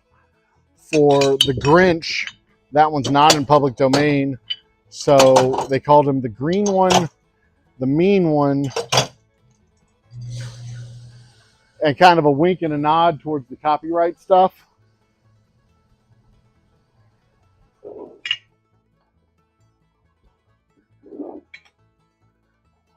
So I don't know if that's in the same universe as these others, but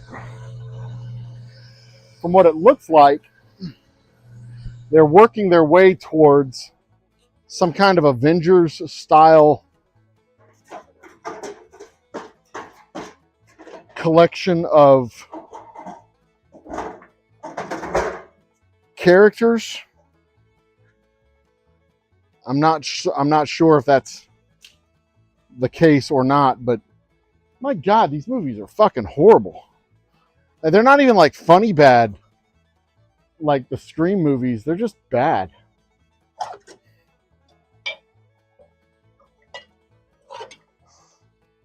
I mean, good for them for making money off this shit. The Pooh movies made $7.5 million, both of them, off a combined budget of $600,000. So bravo for them. But Jesus Christ, they're some bad fucking movies, is what they are. All right, labeling's done. That is 60 bottles.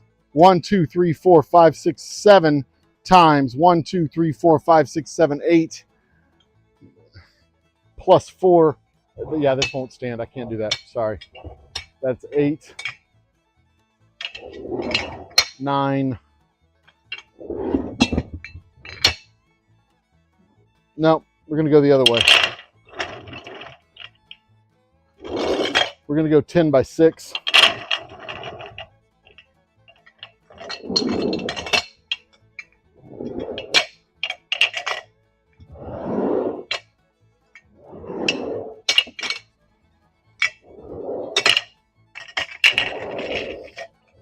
All right, 10 by 6, 60 bottles. I don't even know if that's on camera. Let's turn that. There we go, 10 by 6. This is where I'm going to be for pretty much the duration of this stream. So next thing is seals, shrink seals, neck seals, whatever you call them, tamper resistant shrink bands.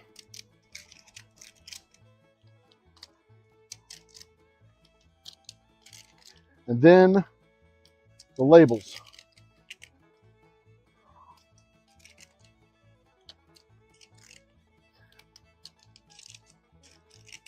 It really is a challenging market dynamic as far as craft spirits go, because it's hard to compete in the world with Buffalo Trace because you're not Buffalo Trace. They've got the marketing budget, you don't. They've got the cost basis on their side, you don't. They've got the legacy, they've got name recognition, they've got all this stuff, and you don't. You are literally, the draw that you've got as a craft spirit is that they don't know about you. You're something different, you're something unusual. Give it a try. And you're trying to compete in the same price space, $30 to $50 for a bottle of bourbon, for a bottle of whiskey, whichever, whether it's rye or straight whiskey or special reserve or whatever. You're trying to be in that $30 to $50 range. And you're selling in a year what they do in a day. So the economics aren't even on your side.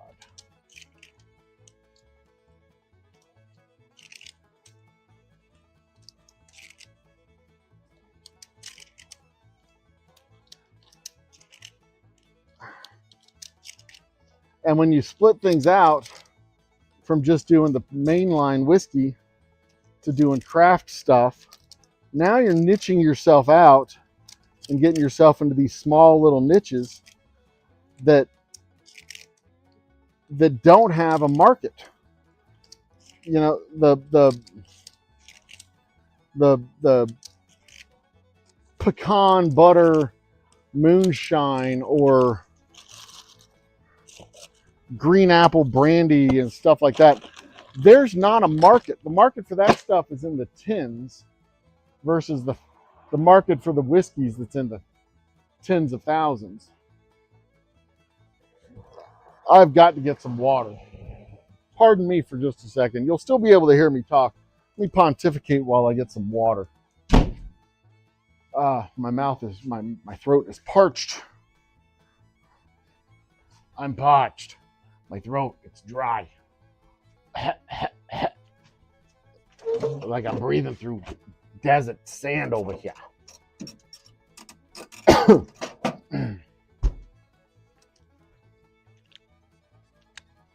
I do have ice, which is helpful. I don't have an ice machine anymore. I need to get one of those. That's going to be one of my first additions to the distillery.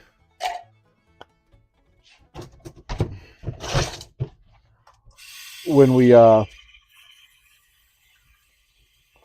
begin the renovations, we're probably going to be closed for the month of August, the tasting room, for renovations, so that I can finish the build out at long last. I can at long last finish our build out.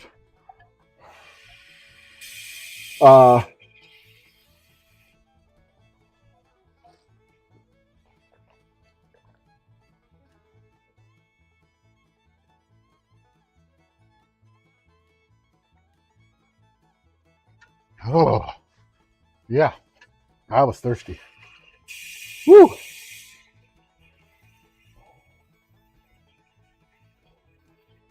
All right.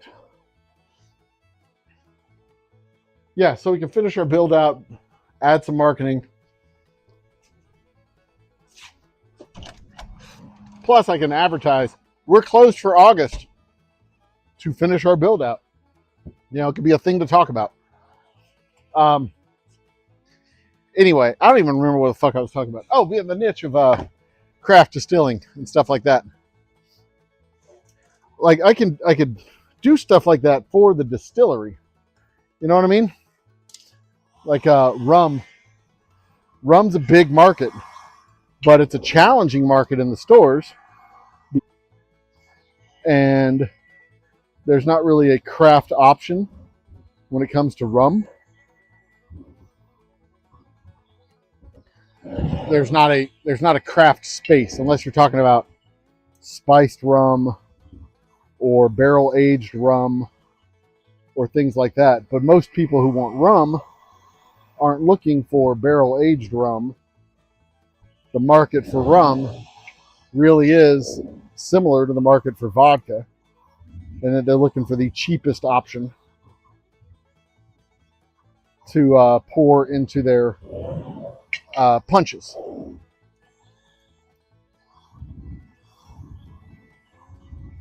That's what rum is. It's a mixer. Very few people drink rum on the rocks. It's done. Don't get me wrong. Rum on the rocks is a thing. It is done, but it is not common. So then you're in, the tasting room world of these are our whiskeys, these are our niches,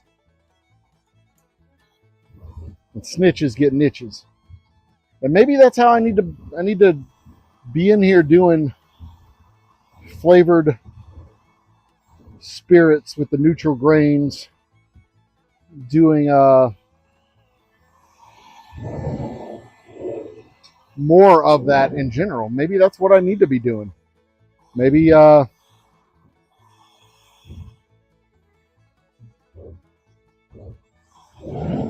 maybe I need to bring in a full-time assistant distiller, well, who will become the chief distilling officer of the Old Humble Distilling Company.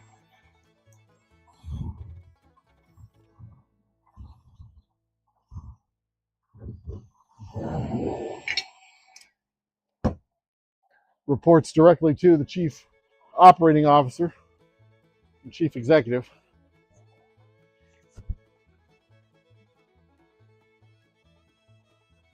Have not missed. The summer TV is a wasteland. That is true. That is a good point. Summer TV is kind of a wasteland. So yeah, maybe that's what I need to do. Bring in a chief distilling officer, or a guest distiller who can come in and take my neutral grains, 2, 3, 4, 5, 6, take my neutral grains and turn them into some kind of a shine,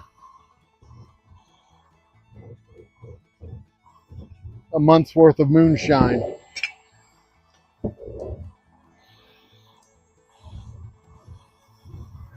Bender's Moonshine.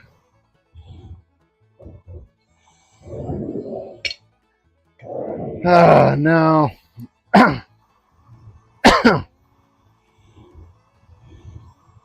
I don't know if I want to call my moonshine Bender's Moonshine, but I think that's probably something I need to start doing. I need to introduce a moonshine line of products, or a moonshine, a line of moonshine products, where I just take the neutral grains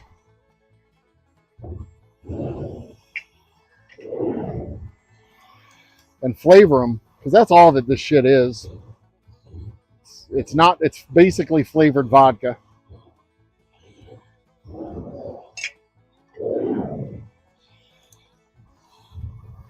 I may have messed up with naming my Moonshine Hill rum,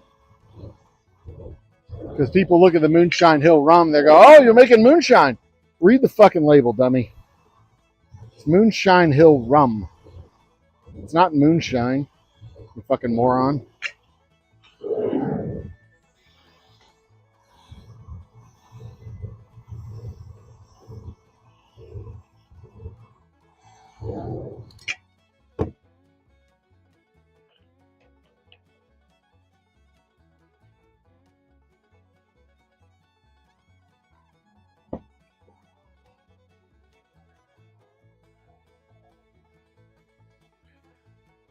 It is just after 12:30, and I have just about a gallon of. I'm going to check my still real quick. Y'all want to look with me? Come look. Okay. So I am right above the first band, halfway to the second band. This top band is 6. 6, 1, 2, 3, 4, 5. So each one of these, it's 1, 2, 3, 4, 5.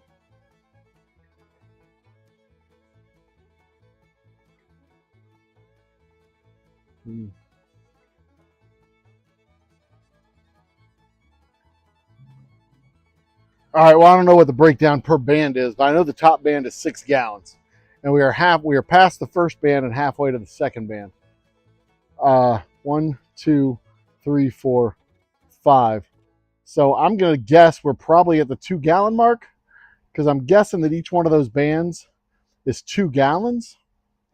And the first band is 1 gallon. So that means the second one's 3, 5. Well, that doesn't work, because that's 6. 1, 2, 3, 4. I don't have the slightest damn idea. But it's been 30 minutes. That means we have at least a gallon, because it takes about 3 hours to get 6 gallons.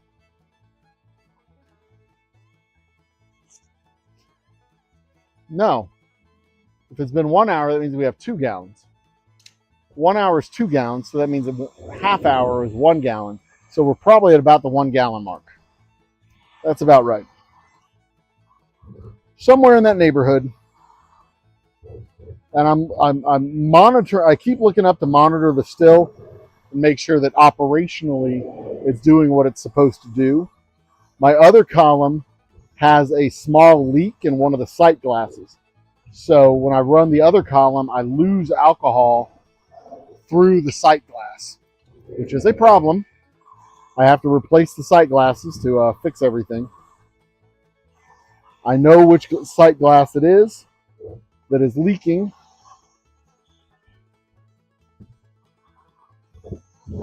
So that's not a problem.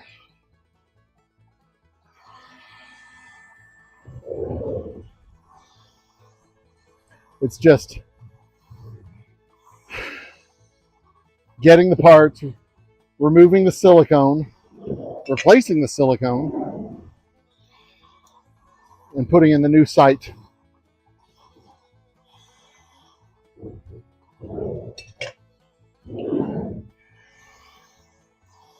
Like that would all be an urgent issue if I was using the column every week. It'd be like, look, I'm losing production because this thing isn't there. But I'm not using the column every week. So it's not really that big of a deal. It's not really urgent. 1, 2, 3, 4, 5, 6, 7. I mean, everything about this for the last couple of months has felt like things just aren't working. And they haven't been. I'm just taking a more critical eye with it as I think about what I need to hand off to somebody for operational purposes. Like what critical roles need to be done on a daily basis. And I think about it and like, well, I don't do this on a daily basis.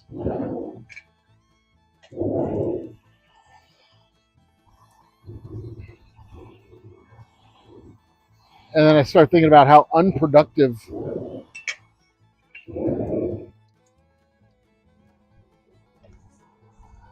maybe we need to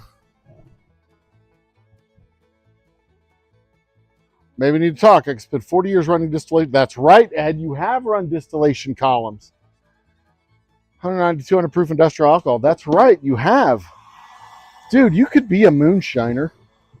You could be my moonshiner. You have the expertise. This isn't hard. Like, running it is hard. Relying on it for your rent, relying on it to pay your mortgage, the stress involved with running a business. This shit's hard.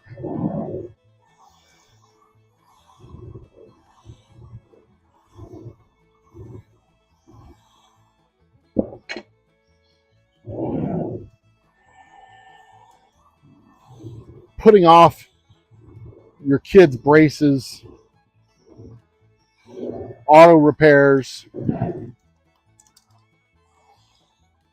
juggling bills, doing all that stuff, that's hard.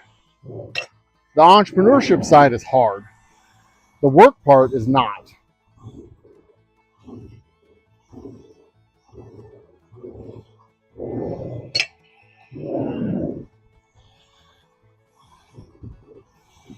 Like this? Shit. This is fucking easy.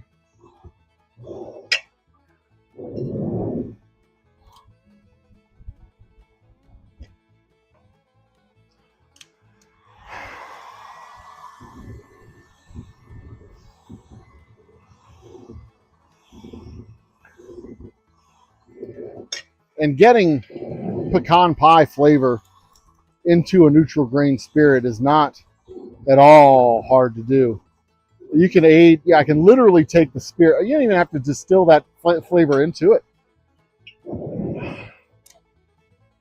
The first step in making gin is to macerate, and the first step we take in making gin. It doesn't have to be the first step. But we take the botanicals and we macerate them in the bin, in the drums here.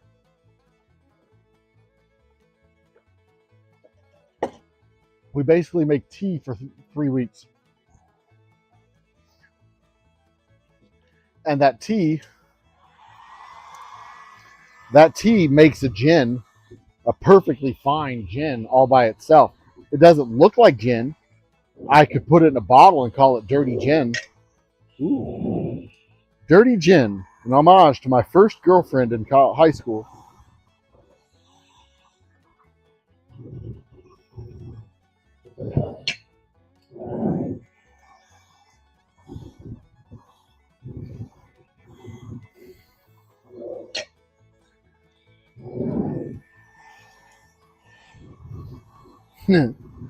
Dirty gin. Dirty Diana was the Michael Jackson song. Dirty Diana. Oh. Yeah, it was a Michael Jackson song.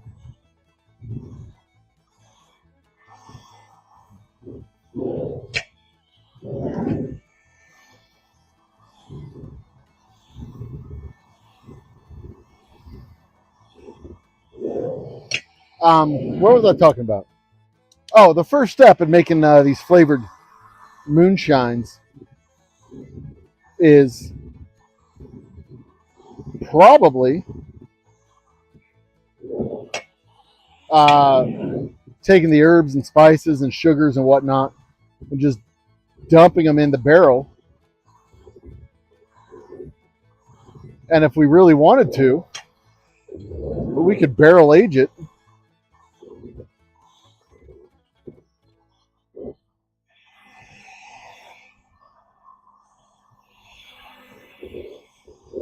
So that all we would have to do when we pulled it out was filter it. We don't even need to distill it, to be honest. But if we wanted to, we could distill neutral grain spirit over baked pecans and brown sugar and God, I wonder if that would cake up the inside of my still column with brown sugar and all that other nasty shit. If you put brown sugar in your gin basket, it boils off, goes through your condenser. I kind of have a feeling the brown sugar in the botanicals is a bad idea.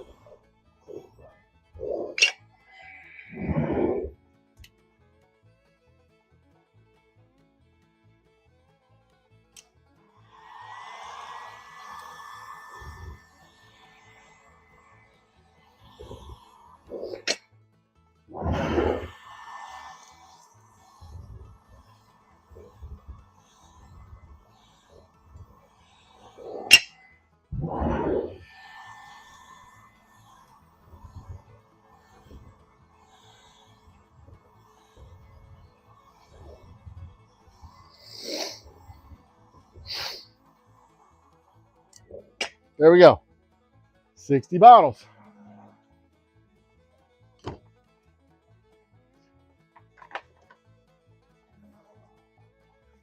Dirty Diana.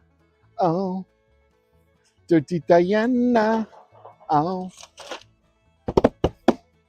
All right, time for the labeling time. Woo! Oh, hey, we got a commercial. TikTok. That looks like a commercial for a watermelon cutter slicer on TikTok video, shop and live. All right. What did anybody else get a commercial just now? We should be right about the time for commercials to hit. So I want to know what you got. I got TikTok. Shout out to TikTok.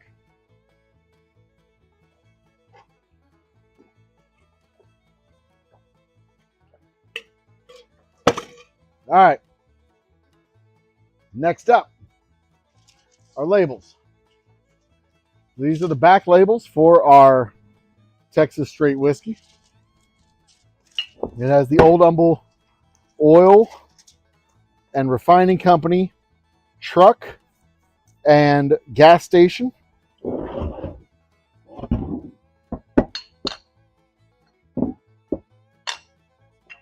I'm going to try something a little bit different this time.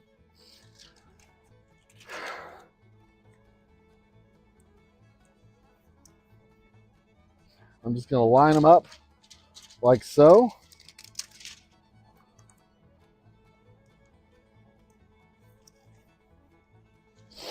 This isn't appreciably faster or slower. It's all about the same.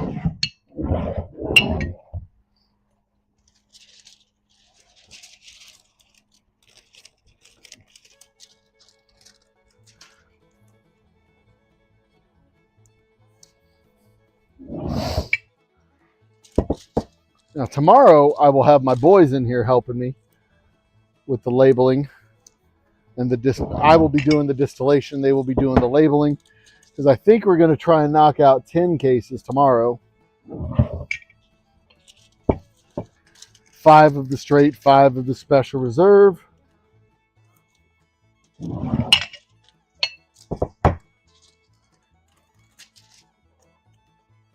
But we will not be broadcasting tomorrow. Tomorrow will be solely a family affair.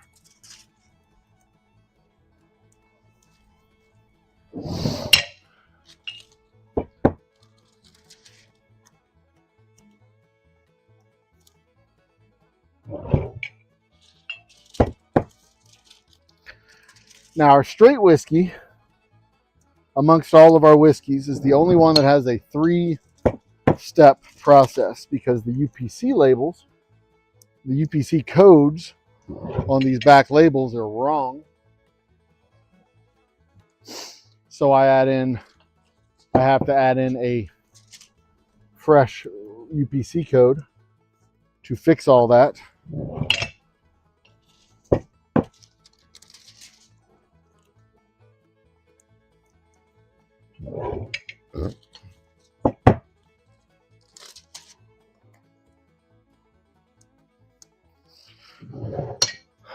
But that's not that big of a deal.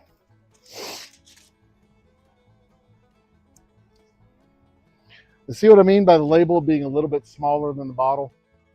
And it's not bad. It's not that big of a deal, but I notice it, and I don't like it. And I'm the one that matters, because it's my fucking company. Everybody else is like, oh, it's not that big of a deal. Really? Really? Think if Picasso put the mole on the Mona Lisa a 1/4 inch off, everybody would be all like, oh, don't worry about it, Mark. She's still beautiful. And Mark Picasso would be all like, yeah, but I fucking see where that mole's supposed to go, and I missed.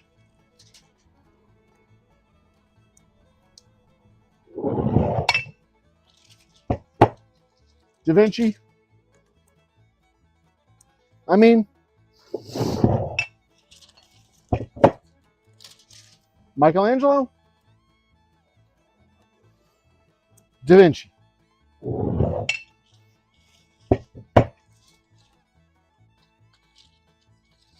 Da Vinci's Mona Lisa.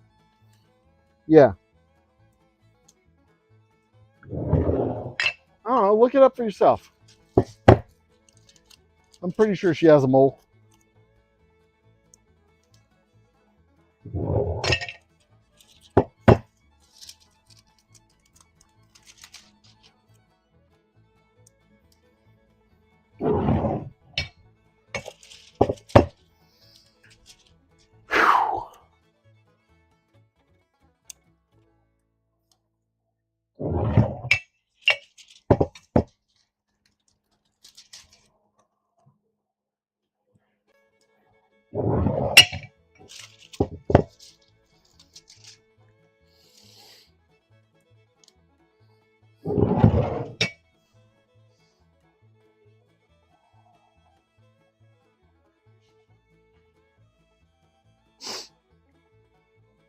Oh, I just had a phone call.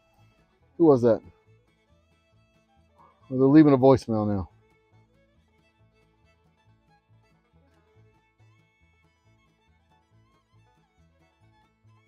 All right. Let me finish labeling these guys up. I will then move on to my next phase of the day. I've got to go eat lunch. And then I've got to start doing my office work. But then I will come back and do some more labeling and bottling because I really want to get the next batch of Special Reserve in boxes too. Because I need to get this shipment to my distributor ideally in the next 24 to 48 hours. Tomorrow is Thursday, if I recall. Today is my older brother's birthday. Day after moon landing.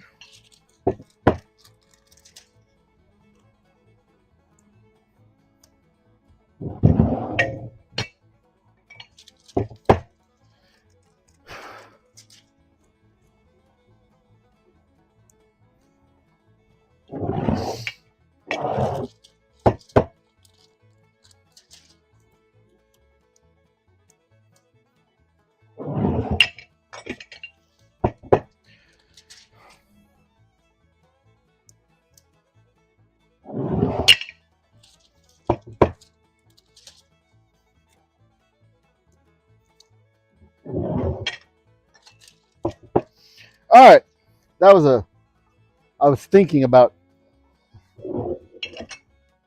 I was in my head there for just a second. I realized it was silent for a few minutes.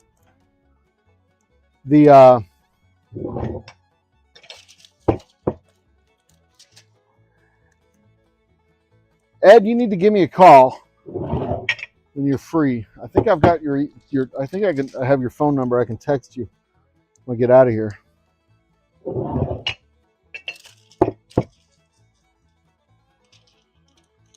We are at the bottom band, the second band of the carboy at this point, and it has now been roughly 1 hour. So that is almost certainly 2 gallons now. 1, 2.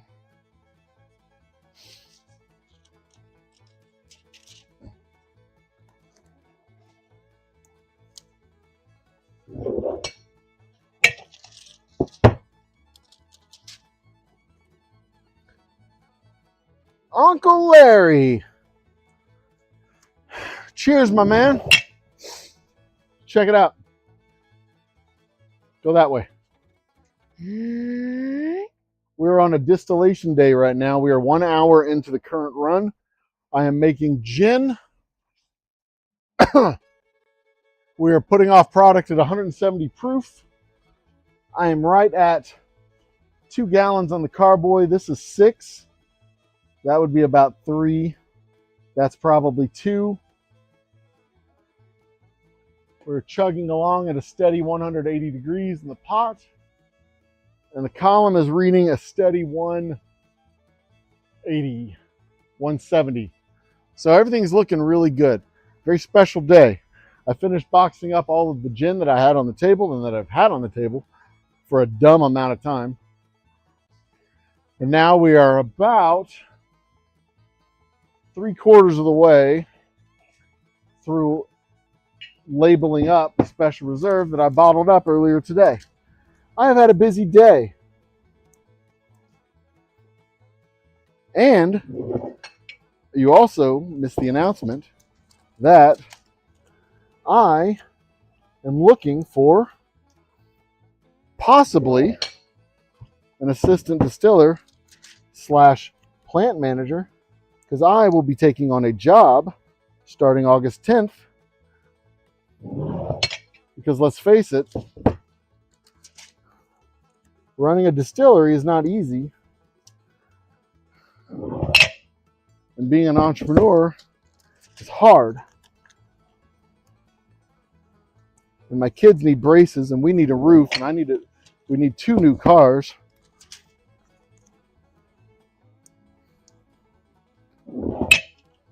Life is a challenge, man. And sometimes you just got to do what you got to do. And in this case, what I got to do is on August 10th, I go to Arlington Heights for training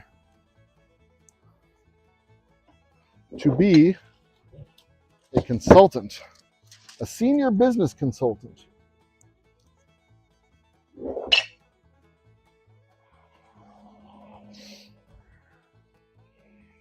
Because those who can't teach.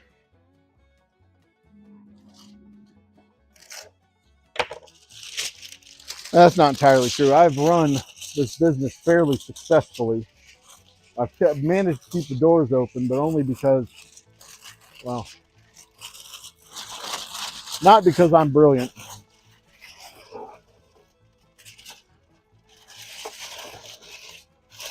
I have yet to figure out the formula that works. And I've been reluctant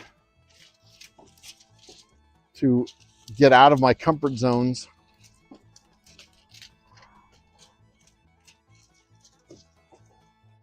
But I figure if I can bring in a assistant to run most of the day-to-day operations 2 or 3 times a week,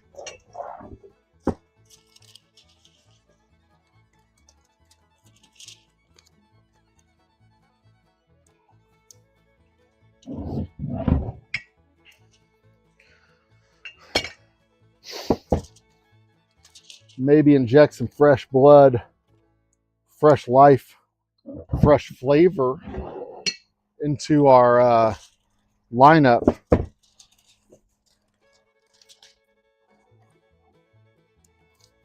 A pivot that I was too slow to make myself. A pivot that I really don't want to make, to be honest. I don't want to make. I love running the still. This is a beautiful thing. Taking sugar and water and turning it into magic. Really, it's a beautiful, magical thing. The act and art of creation. There's something mystical and beautiful about it that's really hard to describe if you've never done something like this, whether it's taking a block of wood and turning it into something functional and beautiful, or taking a rock and putting it in a tumbler and turning a stone into a gem, or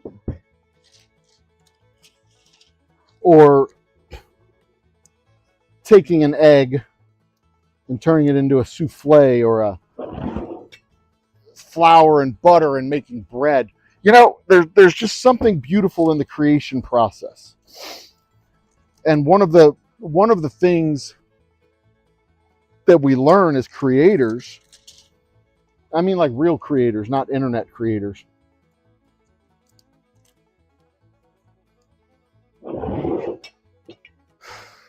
Streaming channels have ruined that term. I'm talking about when you create something real and tangible and beautiful that can be held and touched and experienced.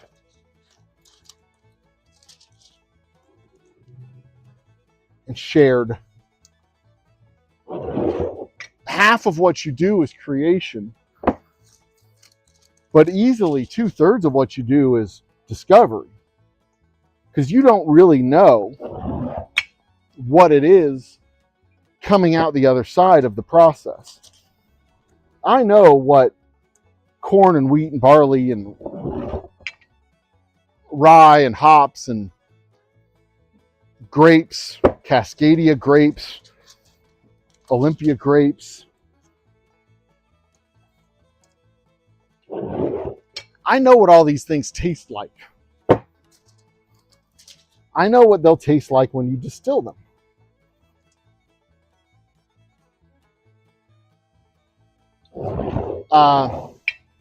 But you never really know what you're going to get, especially when you put it in the barrel and leave it in the barrel for a year, 18 months. You never really, truly know what it is until it comes out. That's the act of creation. That's the art of creation.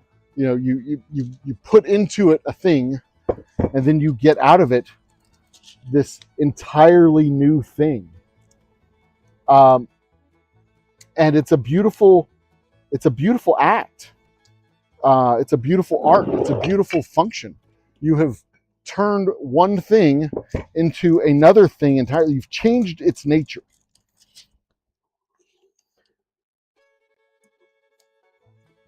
And I'm gonna miss that. And I truly love doing this.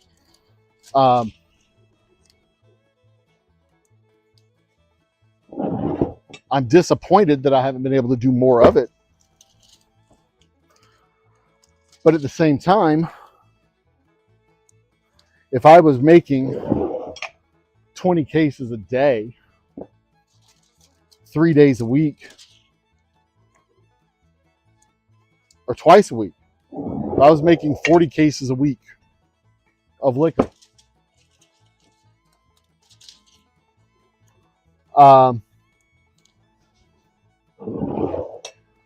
like I'd have to sell 40 cases a week of liquor.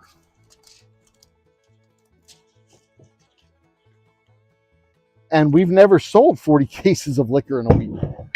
I don't even think we've sold 40 cases in a month.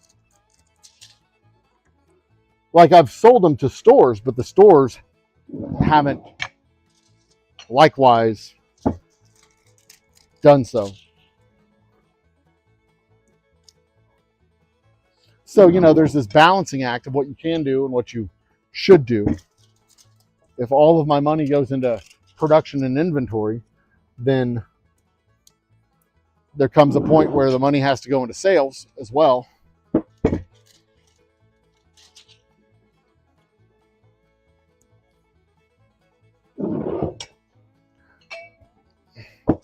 And marketing.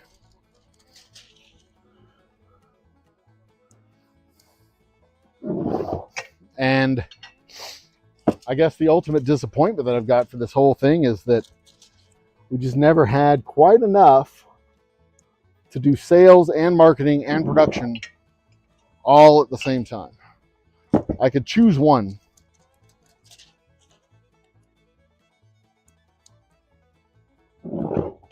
And I could do that one. But I could never quite do all three. But 6 months with this new gig give me a chance to infuse a little fresh capital and maybe some fresh blood. Bring in a guy to make some moonshine.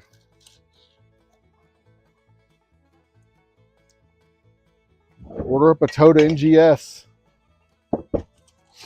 Make some fresh shine.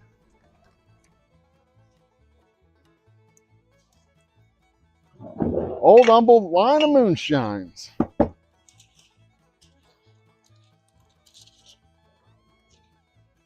In fact, I'm liking that idea more and more the more I think about it.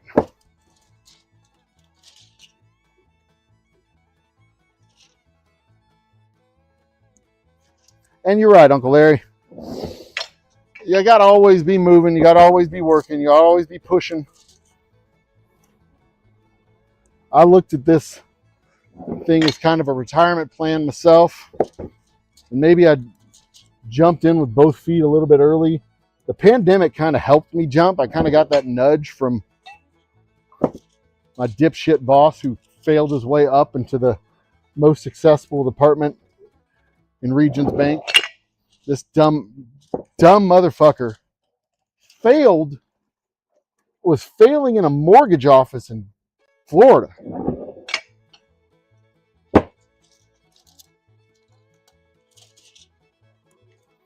Part of it's because, you know, the mortgage meltdown of the 2009s, 2008s, that whole mortgage meltdown thing that we had to go through. And he was ass deep in that. They were only happy to give out as many mortgages as they could. And he failed at a mortgage office in Florida. How fucking stupid do you have to be to fail in a mortgage office in Florida? And how many nutsacks do you got to swallow to get promoted from that failed office to the most successful department in the bank? The steadiest, most successful, most reliable growth department in the entire fucking bank. Anyway, this dipshit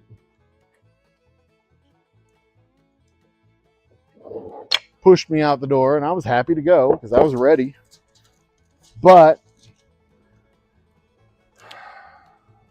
may have come here a little bit too soon. We had to stumble our way through the pandemic, stumble our way through the aftershock of the pandemic, stumble our way through the freeze, stumble our way through the post-freeze, and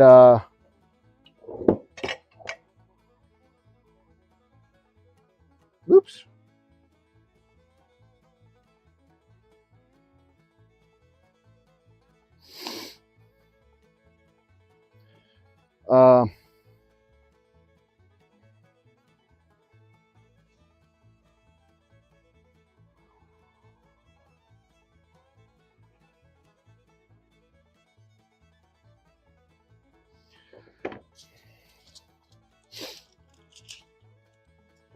Ed, I hear you.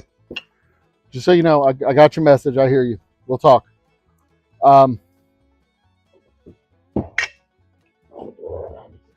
But yeah, it's just been one thing after another, after another, after another.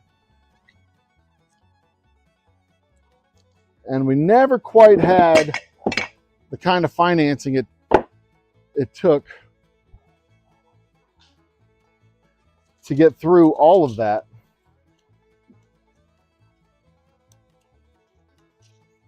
Without getting scarred up to show for it.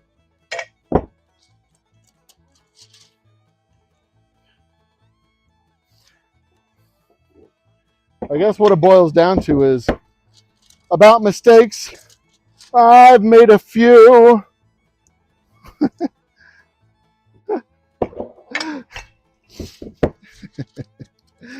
And all the lessons in life, well, I've learned them.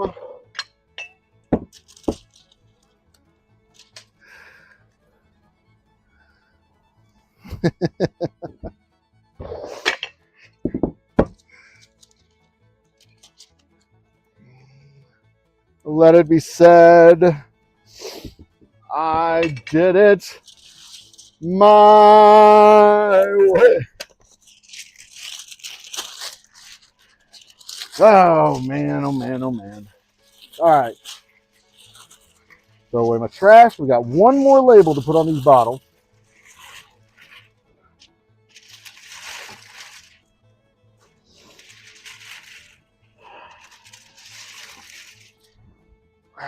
All right. And that label is a UPC code because our print shop fucked these labels up.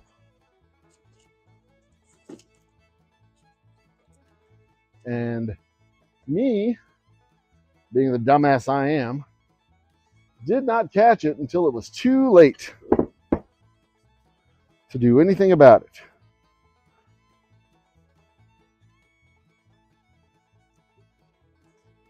So there we go. Texas Straight Whiskey. Texas Straight Whiskey featuring the Old Humble gas station and fuel truck. There we go. Last step is to throw them all in a box. I did it my way. And about regrets, I have a few, but they're too few to mention.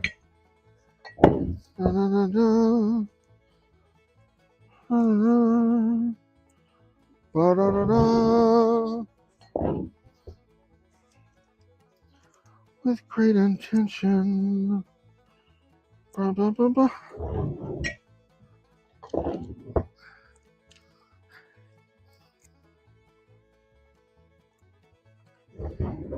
Ba, da, da, da.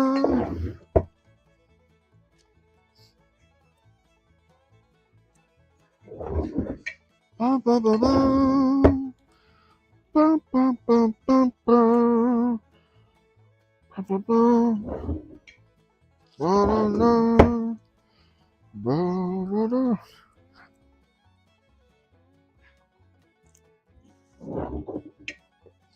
My highway.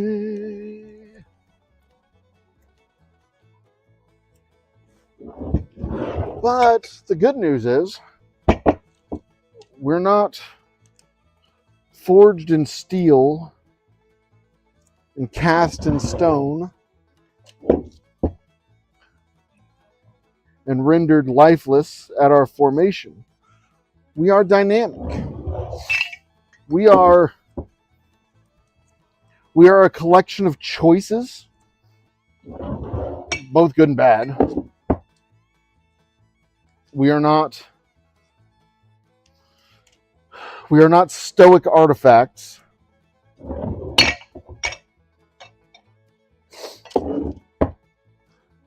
That can be studied and observed and defined by one moment in our history.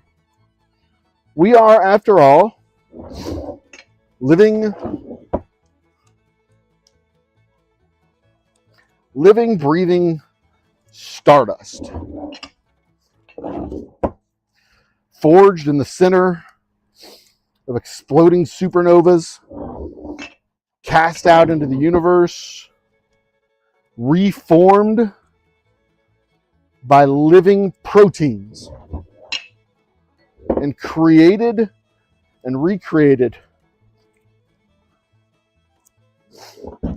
Created and recreated by an act of Genesis again and again every single day.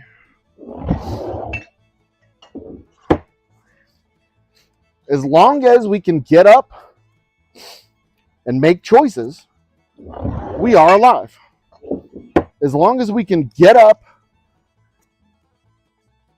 and look at the world and react to it and choose the reaction, we are alive. Dynamic, living, breathing, collections of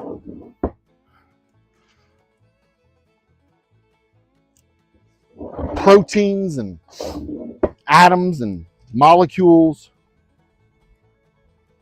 Somehow these atoms and molecules know what they are and who they belong to.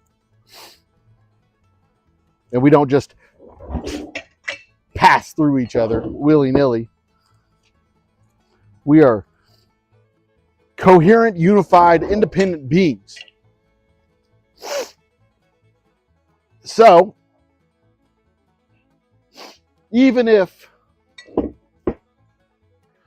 our present condition, cheers to Shine for advertising on the channel. Thank you very much. Even if we are present, if our present condition can be identified as a result of our past decisions, and we can look back and see our successes and our regrets and say, sure, I've got some, but they're too few to mention.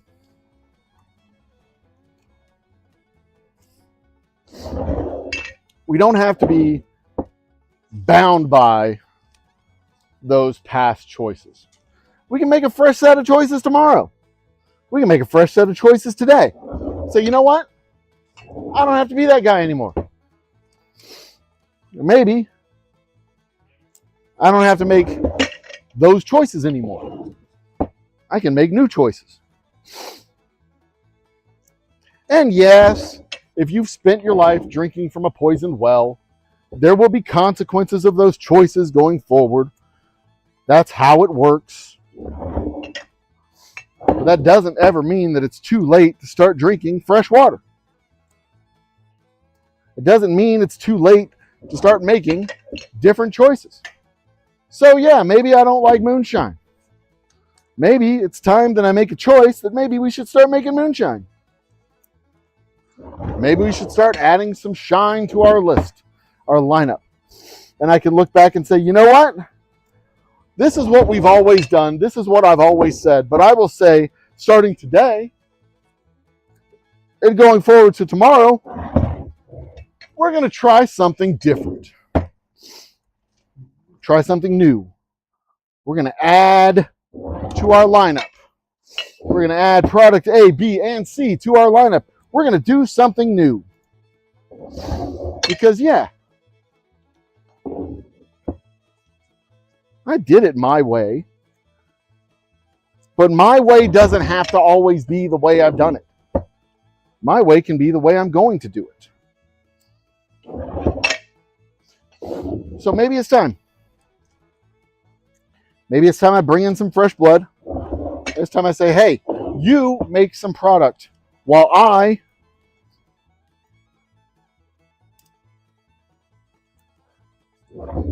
sell it. While I build the fucking business. It would take August, produce some, run the still 4 times, 5 times, 6 times throughout the course of August. We'll produce the shit out of some product.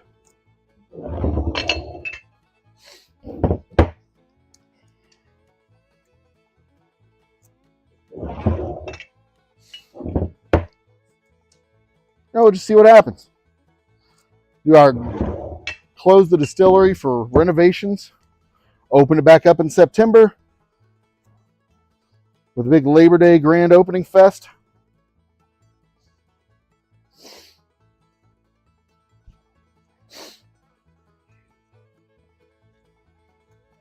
Maybe that's what we'll do.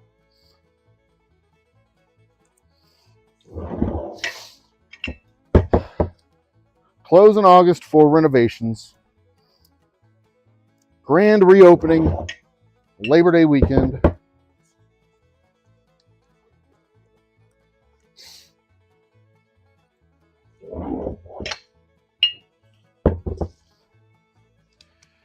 With new features. Old Humble Shine, Old Humble Brandy. Finally make that peach brandy that old Jean Philippe made. Resurrect that 200-year-old recipe. All in the name of adventure.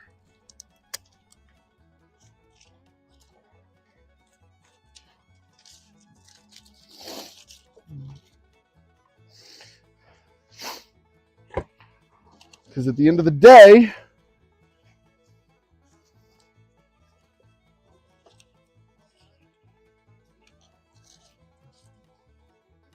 I'll proudly say, I did it my way. God damn right. And what I didn't do is go quietly into the night. What I didn't do is lay down and quit without fucking fighting for my vision.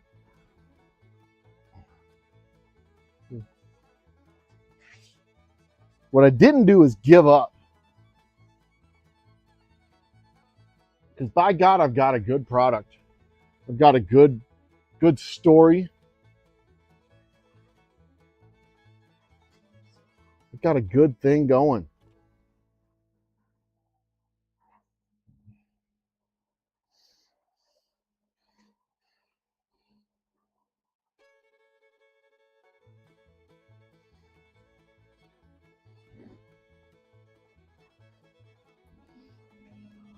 All right, we got about 3 gallons in the pot still, or in the collection over there.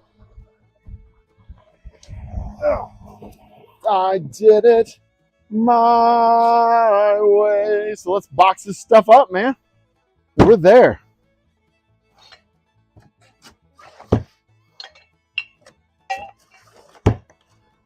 I will have to get a box label for all of these, which isn't any big deal. I'll just go print those out on my printer in the shop, in the office.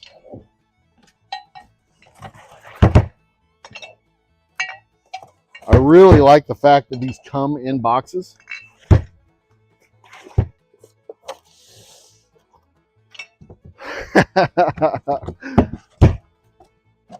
Because quite honestly, that's how I like to come too. Gross.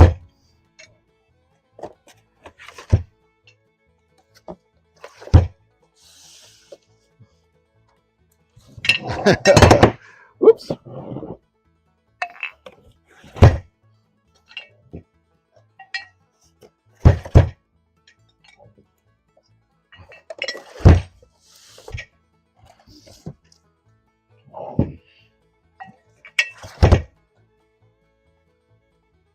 How much gin will come from that batch? That batch will give me, that is about 20 gallons of gin wash of the tea. And out of that 20 gallons, I will get 13 gallons of high proof 180, 170 or so proof gin.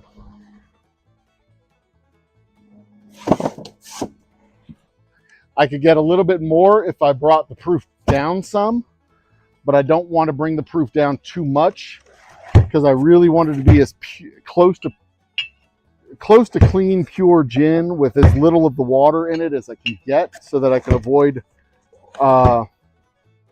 the botanicals coming out of suspension, the oils coming out of suspension when it gets proofed in a process called lorching. So I could bring it down to about 150-ish proof, 150 to 120 proof, but that would mean running it for another hour, pulling out another gallon or so, very low proof gallons. And it's better just to take it as it is and add water to bring the proof down to where I want it to go. I'm being somewhat cautious. 2, 3, 4, 5, 6, 7, 8, 9, 10. Good. I'm being somewhat cautious with this because I want it to be a nice premium batch with the high gin smell and high gin flavor. Because a lot of these bottles are going to go into the California and Arizona markets. So once I cut it to 80, I'll have about 30 gallons. No, 20. Yeah, close to 30 gallons. 27, between 27 and 30 gallons. I'm going to be making a little bit more than 100 gallons of gin. And those 100 gallons of gin will give me 200, should be about 200 six-pack cases.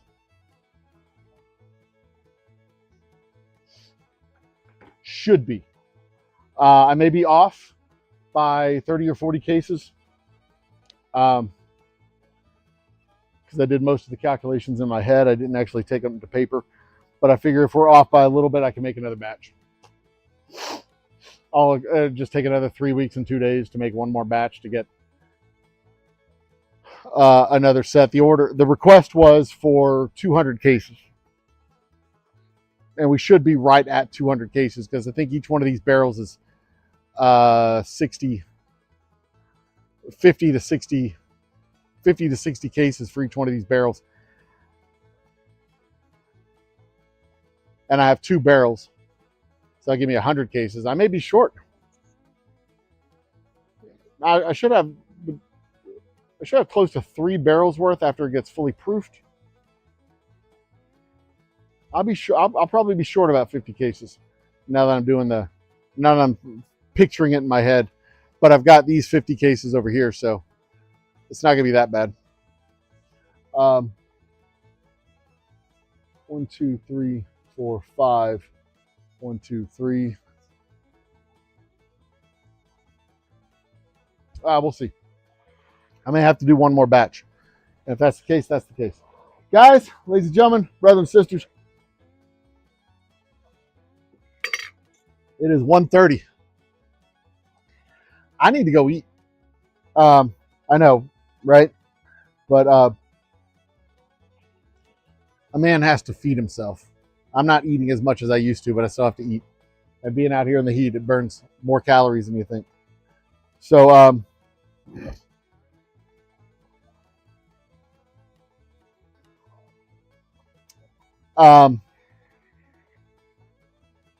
stay tuned to find out the changes coming to the Old Humble Distilling Company.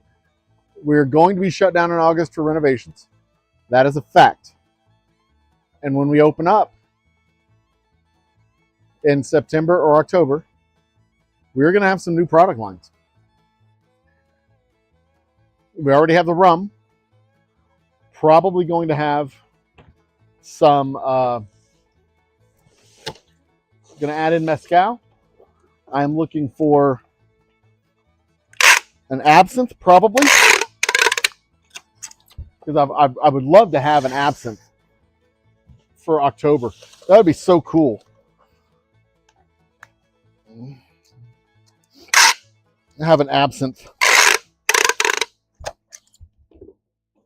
Because it's just something that nobody does, you know? It's not a common product. It's not a popular drink. And as a craft distillery, you know, I can offer stuff. I can offer the mainline, mainstream stuff to the stores.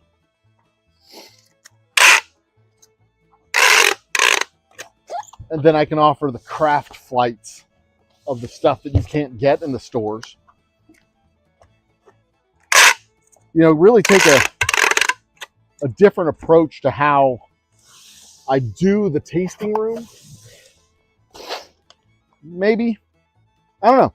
We're almost certainly going to be closed for August. Maybe a portion of September.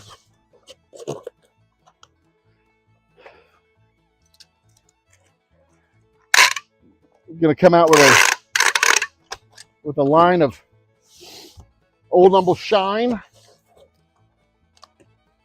I think. I don't know. I like doing these live streams because I think it gives me a chance to think out loud. And if y'all are participating in chat, you can hear what's going on in my mind as I work my way through these things. Y'all can give your feedback and input as well.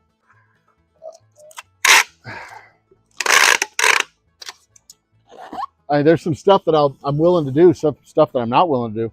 You can give me ideas for high proof whiskey all day long, but I'm not really into the 120s as a function of what we do already. You know, the Boomtown Cask Strength, Black Cat Ridge Cask Strength Rye, stuff like that. Yeah, sure. But a specific line of high proof whiskeys, that's probably never going to happen. Needless to say, I was never one for moonshine either. All right, so here's what's going to happen next. I'm going to go feed myself, and then I'm going to sit in the air conditioner, send some emails, answer some emails, and maybe come back. I'm not going to come back live, but I might come back in a couple of hours and work on the Special Reserve and do the same thing, 5 cases of Special Reserve, 10 cases, 10 six-packs of the Special Reserve. And maybe I'll do 10 more six-packs of the straight whiskey so that I can just stockpile this stuff up. And maybe what we'll do in a couple of weeks before I get out of here on the 10th is maybe we'll have a bottling party where we bottle up all of the remaining straight whiskey and all of the remaining Special Reserve. And maybe by then I'll even have a barrel of double oak rye that's ready to go. Maybe I'll have a 3-day bottling party. Maybe, it's not out of the question. I'm crazy. I can do whatever I want to do. I keep everybody posted. Follow our Facebook. Follow us on all the socials. TikTok, Facebook, Instagram, Twitter. Yeah, we're still on Twitter. Anyway, ladies and gentlemen, brothers and sisters, children of all ages, I'm the Old Humble Guy. It's been a pleasure chatting with you, homies. Let's go to the host cam. Let's go picture in picture. That's where I was right there. That's where I was. It's been a pleasure. It's always a pleasure. This is without question the greatest time of my life right now. Is being able to do really my life's dream. Own my own business. Create something. I mean, create something. It's been beautiful. It's been beautiful. And through it all, I've done it my way.